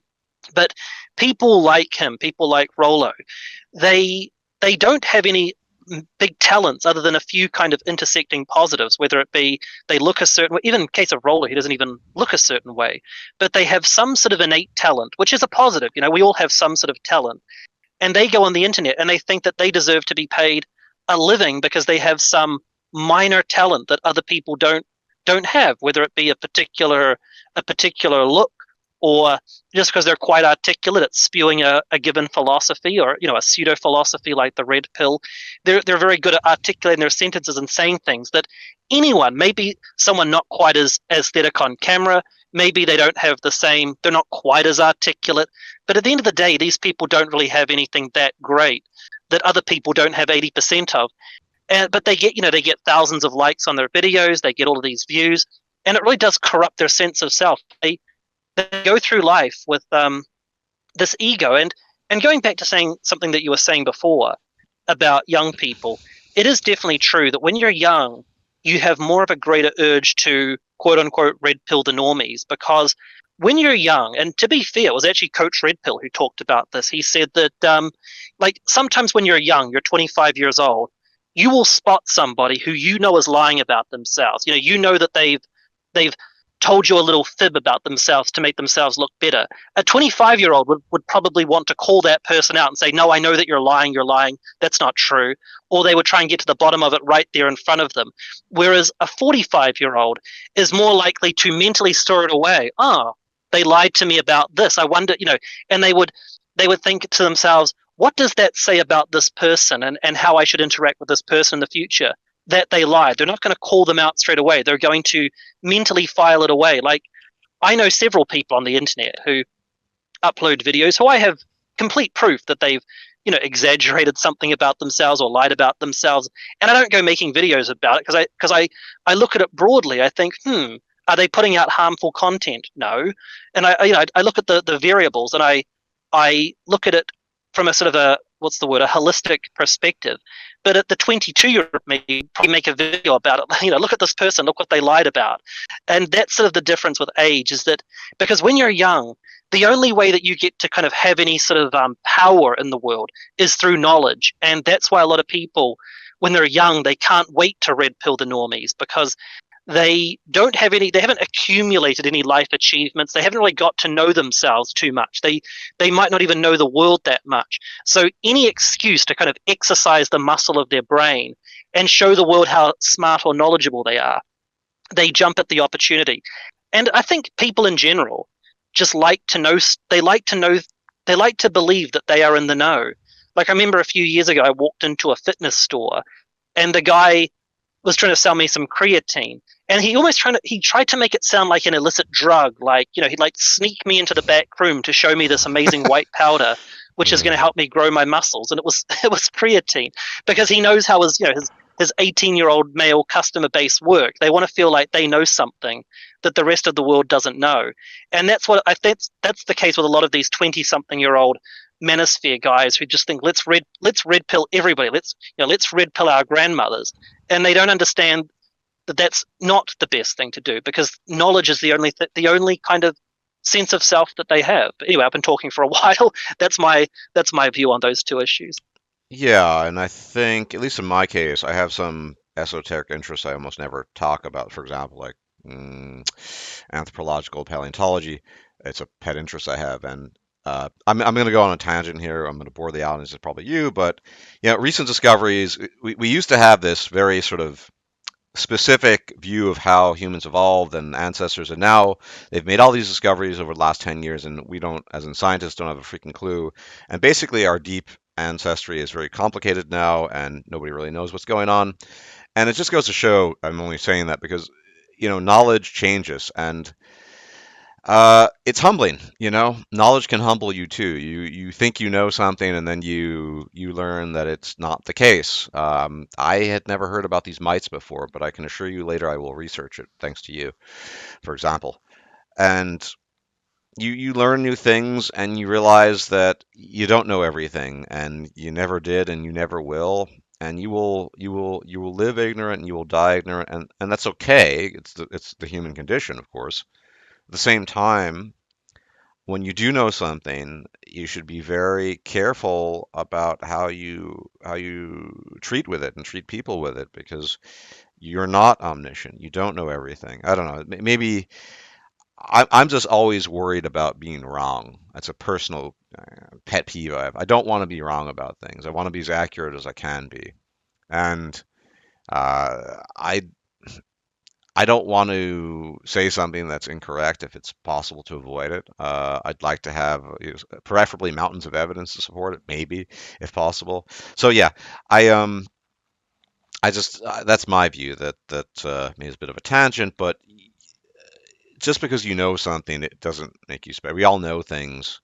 People know different things, and you're always going to learn new things, and your knowledge will be adjusted, and it's yeah. There are very few. I mean, there are few super talented people on YouTube. Who's really amazing talent in various things, and more respect to them. But at the end of the day, I think most YouTubers are products of largely luck. A lot of that's another thing. I mean, the role of luck in life is enormous. People being around at the right time in a YouTube context, people don't realize. For example, certain YouTube markets, if you wish to refer them as such, being oversaturated at the current stage, right? Well, 5, 7, 10 years ago it weren't, and so someone happened to be on the scene, and their success is largely down to the fact that they were around at that time when the market wasn't oversaturated, and that's why they have a million subs now. It's things like that. People discount the role of luck, and they discount the role of things like that. Yeah, I think we'd all probably get along better if we had a more reasonable view of ourselves as individuals and other people. But yeah, it feels good to bathe in your ego. I have no doubt that I mean, wasting my breath again. Richard Cooper it feels invigorating to have these people supposedly look up to you and want to heed your advice and listen to everything you say because you're a whatever, a real man. Um, I am curious about something you mentioned at the outset, and you mentioned him again. I don't know what to make of Coach Red Pill. I don't watch any of his content. To be honest, from my perspective, I always found something slimy about him. And maybe that's incorrect. Maybe that interpretation is incorrect. But there's something slimy about the guy that he just kind of came off wrong on me. Yeah, Yeah, yeah. I don't. What are your thoughts on him? Because you're much better versed in his content than I am. I do. I know Coach Red Pill like the back of my hand. Yeah, the thing is, right, his two most slimiest endeavors were the first one before YouTube. He teamed up with a university professor from Australia and said, I will run a website and upload your content as a university professor. This was sort of before, I think it was before YouTube was as popular as what it was. He's like, I'll create a website and I will upload videos or just upload your content, your research papers onto the website, and I'll do the tech side of it. So I'll do the OBS kind of side of it, and you just have to give me the information, and we'll split the revenue. And then after a couple of years or so of doing this, the professor wanted out, and then CRP just blackmailed him and said, no, well, not blackmail per se, but basically said, give me $7,000 and I'll give you, I'll take down the website. And the guy said no, and Coach said, all right, fine, I'm taking over 100% of the revenue, and just kept posting this guy's content. So that was kind of the first kind of whiff of bad, sort of bad energy that Coach Red Pill was giving off. And then he eventually started his YouTube channel, and he said from day one, I make videos because I have a young son. I have a young son who does exist, but he has a young son that he cares about so much, and he uploads these videos so one day his son will have a record of his perspectives because he's an older dad, which on the surface is a very touching story. But then as time went on, he would say things that were just odd. Like he did a video where he cryptically admitted that he got a woman he got a woman pregnant, and he got another man to raise the child, like as a beta provider, and that him and that woman to this day have this like secret exchange where they meet up and everything, and they talk about what's going on with the coach's son while this beta provider raises him. And I'm thinking to myself, if you care so much about your actual son that you do own, why are you completely neglecting this other son? Like it's just such a, why are you doing that? And just these little tidbits that happened. He got into a beef with another YouTuber called Kraut and T, who now runs a large, successful history channel. This Kraut guy left the internet for a few months, and Coach said, if you ever come back on the internet, I'm going to gather a group of women who I've already spoken with about this, and we're going to set up a Me Too situation about you. So if you ever come back onto YouTube, I'm going to basically have these women that I'm conspiring with to set up a Me Too allegation against you as your just punishment for coming back to the internet. So he's been involved in these weird things over the years, but that's the man himself. His content, like what type of content does he do? He's honestly a mixed bag. He's done some really, really helpful videos. There are some videos that he's made back in the day, like kind of before his channel took off, before he even reached 10K subs. He put out a lot of really good videos that I, to this very day, have used. He talked about how to deal with a YouTube drama, like a YouTube controversy. If a bunch of people are taking shots at you, what do you do? Do you respond to it? Do you apologize? Do you ignore it? How to deal with it? And to this day, I take some of his advice as useful information. But he went viral in 2018 because he uploaded videos that were kind of like your typical kind of harsh truths about women. And he just basically changed his narrative. And to this day, he rambles on and on about women like every other video. And the other problem with Coach is he's also, and this is just my personal taste, but he's also a very kind of alt-right conspiratorial kind of guy. He's always talking. He goes on and on and on. He did a video just yesterday claiming that federal agents are emailing him. It's called Know Your Fed. And look, maybe a federal agent did email him, but he just kind of has gone off into this conspiratorial la-la land where he constantly believes that federal agents are trying to take down his channel. And yeah, he's honestly a very mixed bag. As you can see, I have a very So what a very is the love-hate positive? relationship with the guy. If you were to name one positive thing you've gotten from him, what would you say it is? In terms of video, in terms of like his overall character, he is very good at philosophical life advice. He does give a lot of philosophical life information. Some of his videos are practically good. Again, some of his earlier videos, he made a good video about the human resources department.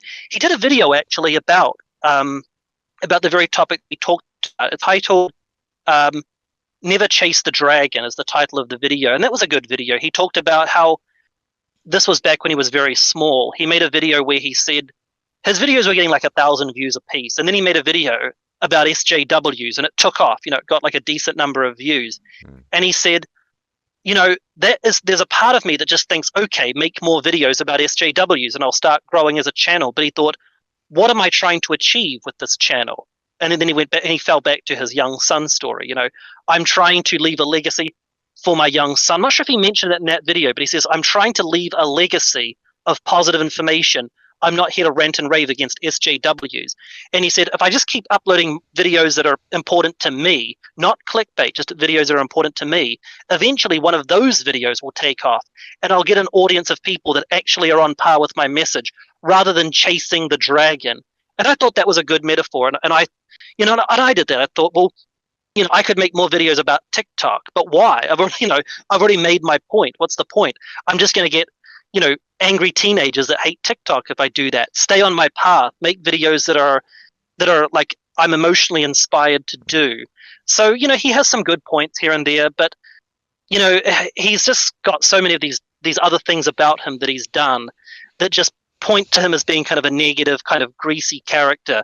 He's always saying that people who like his content need to go subscribe to his Patreon because the SJWs who run YouTube don't like what he has to say. But it's like you could upload those on BitChute and you'd be fine. But it's an obvious grift to go to his Patreon. So, and he's done live streams with Richard Cooper. So, yeah, he's got some good sides to him, and he's got some really greasy sides to him. He's honestly a mixed bag. But I have there are some positives about the guy. So it's maybe 70-30, maybe 60-40 negative to positive. So 60-70% negative, but he's got some redeeming qualities. He's got some good life advice. One thing I've noticed about your channel is, I mean, you with the types, the Richard Cooper types, Rollo Tomassi, and like what have you, you'll actively go after them. I mean, you make very long videos in addition to your other videos. I don't really, no offense, I don't watch those videos. I love the story about the South Island and that criminal friend you grew up with, and another story, which video it was, about the female study partner you had, and how you were initially irritated that she had hooked up with some other guy, but when you finally banged her, it wasn't that, because that was I thought that was great too. But then you have these long videos, I guess takedown videos, I'm curious what animates you, because I just, yes, I don't like people like Rollo Tomassi and Richard Cooper and whatever. These are just, I don't pay attention. But I would never, I'm not going to say it's a waste of time. You do what you want to do. For me, it would be a waste of energy and time to go through the motions to try to, I just have, everyone who watches me has been for a while. I'm not a fan of these types of people, and that's it. So I wouldn't need to do a sort of takedown necessarily. What animates you to go to that length of, however long, an hour or plus, of dissecting Rollo Tomassi and all this other stuff? Would you say? Yeah, it's probably, I'd say there's several angles to it. Some of my favorite, content creators over the years have been people who have done that. They've taken basically a shitty argument, basically a bunch of lies or crap in a video, and they've debunked it. And sometimes those people that they were debunking were people that I've been following, and having that other perspective, basically being kind of kicked out of an echo chamber that I was in, was very useful to me. And I've received like dozens, if not hundreds, of emails and comments thanking me, saying, "Hey, I used to watch this person or that person. I got caught up in that red pill kind of rabbit hole. But your video made me realize just what a pseudo alpha male these guys are, and that I shouldn't waste my life pursuing being a quote unquote alpha male. I should focus on these other things that are going to actually make me happier." So there was that immediate feedback from the audience that was positive. And honestly, I just kind of enjoy it almost as a sport. It's almost kind of like something that I just enjoy doing. Like, it's hard to explain what I mean, but sometimes you just have to kind of do what you feel like doing on that day. You just kind of, you're watching some ridiculous video. I didn't even intend to do that video on Rollo. I was going to briefly mention a brief kind of tidbit about the Fresh and Fit guys, and I saw Rolo's interview, and I was just cringing. I almost turned on my camera right then and just did like a live reaction. I wish I had, because my actual video on Rolo was I'd had time to cool down a little bit, and it was way more kind of it was way more timid than I should have been. I actually diluted myself by being so nice to him. I should have just basically hit him 10 times harder and done it as a live stream. But so I do it kind of for several reasons. A, because people like it. B, because I enjoy doing it. And that's honestly the end all be all of it. It's just kind of one of those things where, I get something out of it. So it's not to say I'm going to do it forever. And I will admit fully, I've spent way too much time on those characters, those red pill characters. There's other people out there that do just as much harm. So if I was really being altruistic and actually wanting to pull people out of echo chambers, I would branch out a little bit, and maybe I will. But so I admit that I've been a little too heavy on the red pill guys, but that's kind of the sort of the underlying motivation is A, people like it. It's never hurt me doing it, and I enjoy doing it. So that's pretty much why. And it benefits a lot of them, because it does pull a lot of guys out of those echo chambers. Not many, and I know you can't reach all of them. And as we were talking about earlier, sometimes you don't necessarily want to reach all of them because some of them are too far gone. Some of them are. There's a guy. His name, I don't know how to pronounce his name, but he's a Norwegian guy. He's got over 400,000 subscribers. And he did a community post about a video I made over a year ago where I put him in the thumbnail, and I talked about how these prescriptive masculinity gurus, these guys that go out to the woods, they're Grizzly Adams beards, and they dress up like a bush, and then they talk about how big cities are evil and how you should go move off to the country. Even though I get it, but and this was kind of an old video. I don't necessarily know how much I stand by what I said, but I said, look, these guys that kind of fetishize masculinity, they may be leading you astray. They may be distracting you from actually being happy. If all you do is go off and pursue, if you pursue masculinity as like your source of achievement, that's kind of a red herring from the things in life that you should be pursuing. And that was my general argument, although looking back on it, it probably wasn't my best phrased video. This guy, this 400K sub channel who is not a dead channel. This is an active channel. 2 months ago, I think one of his videos got 500K views. He did a community post about the video, and I must have got 500-600 negative comments about it. There's this litany of anger and everything. And as I'm reading the comments, these guys, these guys that have unplugged themselves from the matrix, and we were talking about earlier how it intersects with politics. Every single one of them is calling me a communist, which is just laughable. If they knew my political beliefs, they wouldn't be saying that I'm a radical leftist. But they're like, oh, you're just a communist who's trying to destroy masculinity because you hate men, and all of this ridiculous stuff. And I thought to myself, I can never reach these people. They're unpluggable. And when I say unplugged, they think they've unplugged. That's sort of an example of the false knowledge I talked about earlier. There's no way I could ever reach out to these people, because just for the sport of it, I actually replied to a couple of their comments, just kind of trying to de-escalate their vitriol towards the video, trying to reach them. I agree with a couple of their points, and I noticed that they weren't actually reading the replies. They were in this other world of, you're just another one of these people that wants to demonize me or whatever. That type of people that I can't say. Like, I'm never going to get those guys emailing me, thanking me. But a lot of the more kind of reachable guys, they do. And I've received thousands of comments from guys that used to be sub to Rolo, and they said, I got caught up in this train of just obsessing over women and obsessing over all these other things. And it wasn't until I saw your video that I realized that was just an echo chamber for me. So that's kind of my motivation for doing it. Interesting. You also touched upon a point, something I've observed over the years, that oftentimes people don't listen to what you're saying, and they don't pay attention to your words. They kind of have this, maybe they're distracted, it's hard to say, but they take away things from a video that you either didn't say or didn't, that seem unrelated. Because I think a lot of people, particularly in ideological echo chambers, they approach things a certain way, and they're going to hear what they want to hear, basically. And they don't listen carefully to what you say. And to the extent they do, as evidenced by the example you just brought up, you might say something that they have, I guess, experience with, that they find is synonymous with what communism or whatever it might be.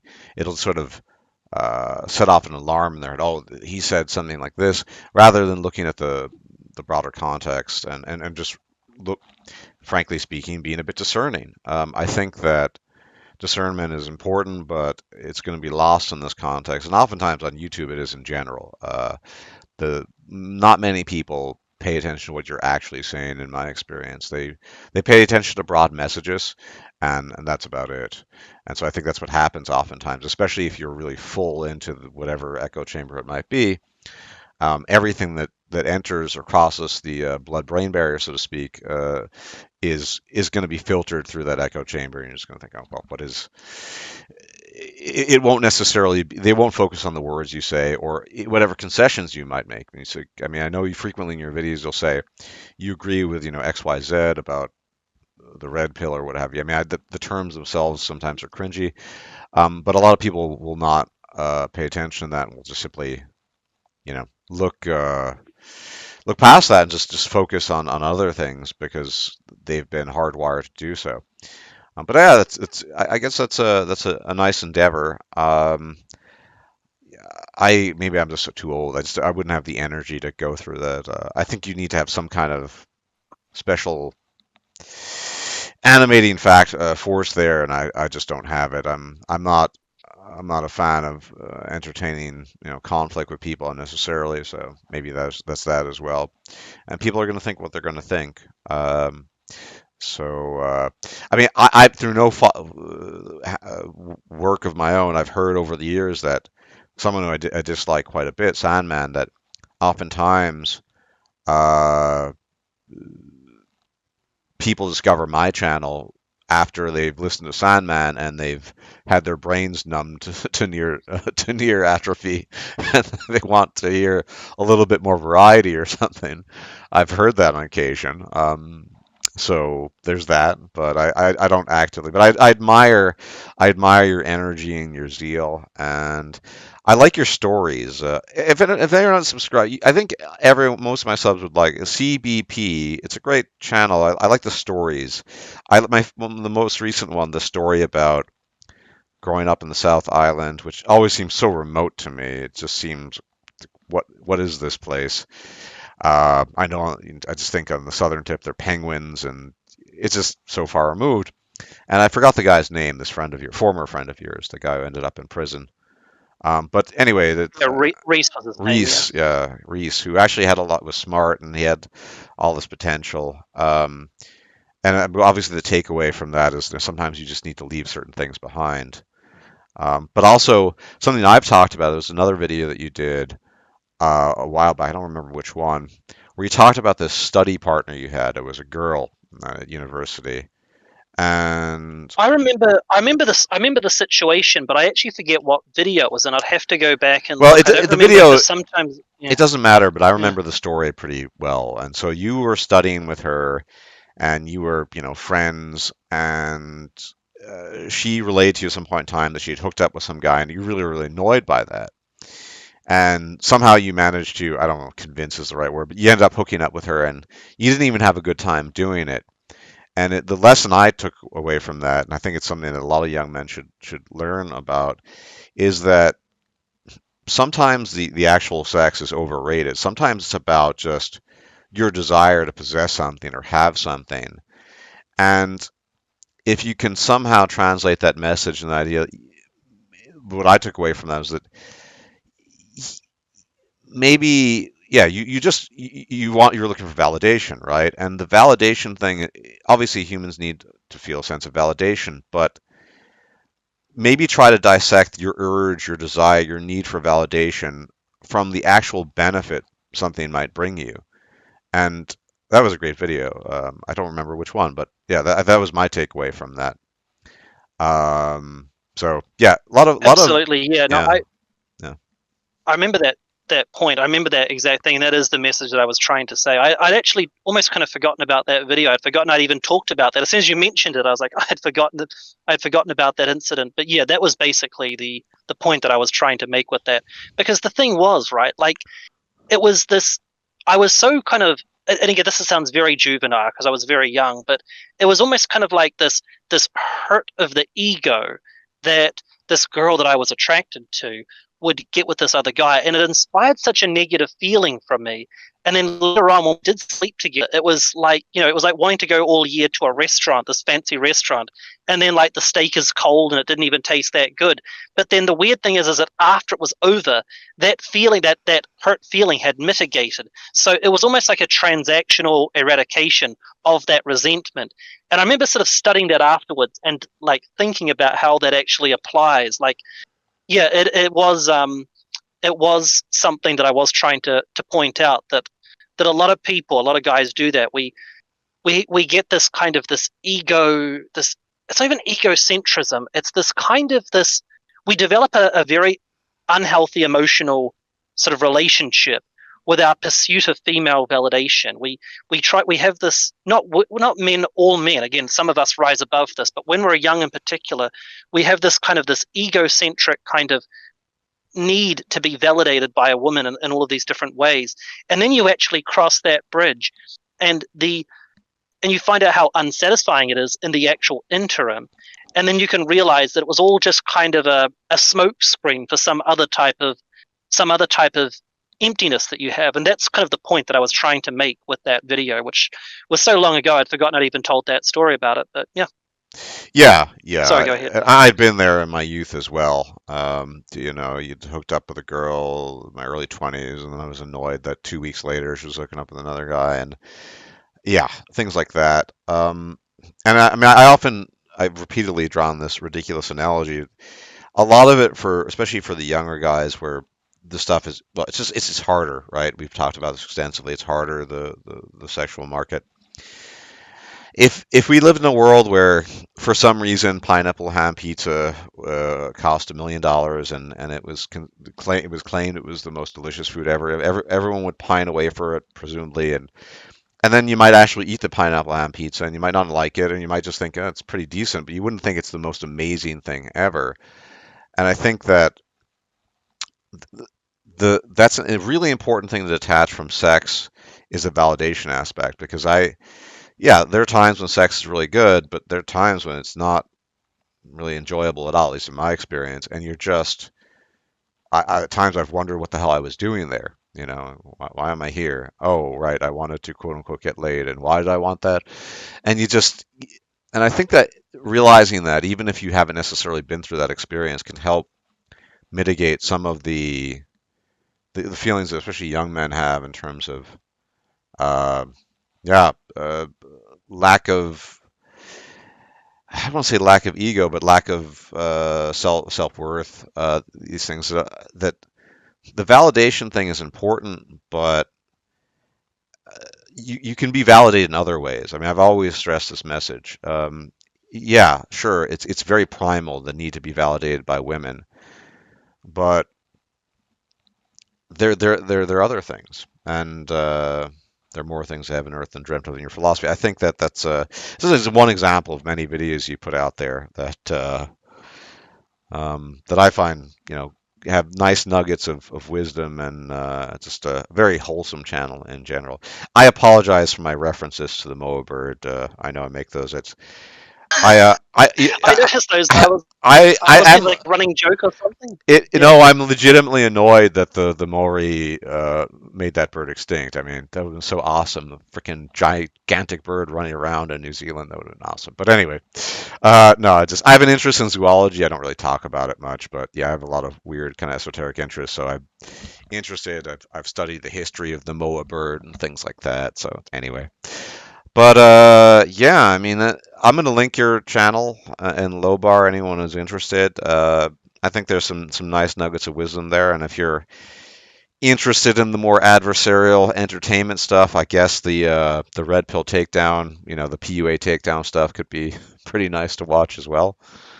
But there we have it. The artist formerly known as Coach Black Pill.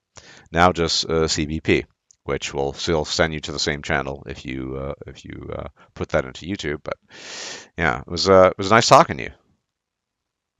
Yeah, it's been really good. I was looking forward to chatting with you. I wanted to do a stream with you for some time, but on the back of my mind, like I wouldn't mind doing a stream at some point with I don't know what you still call yourself. I just call you Thinking Thinking Ape Ape, is but I fine. think Yeah. yeah, I know that you have evolved over the years in terms of names, but because I used to have this perception that all these MGTOW guys are all just these angry this and that. I also had the perception of them that they're all a bunch of Sandmans, and then I kind of started watching your videos, and it was humbling to see how much wisdom you had, and I was hoping we'd get a chance to talk, and I really appreciate you inviting me on today. Yeah, it was great. And again, check out his channel, CBP. You'll probably see the TikTok video first. I mean, it just screams out at you. But uh, yeah, maybe sometime in the future and do it again. I had some questions I wanted to ask, but I kind of have to start my day, and it's late there, presumably. I guess it's around 8. Well, not that late, 8 Yeah, p.m. Yeah. my headphones are starting to give me a headache, so maybe I should Yes, probably and hop off. But yeah, there were some kangaroo internet issues as well. I noticed, but they weren't too bad. So that's a reference to people. I don't know how it's kind of a joke, but I always have these communication issues with people down under because for some reason I don't know internet. Anyway, thank you for joining me, and yeah, the audience, thank you for tuning in. We'll check you out later. thanks. Bye bye. If you liked this video, please like, share, and subscribe. And if you enjoy my content, please consider making a donation or becoming a patron. Thanks for watching.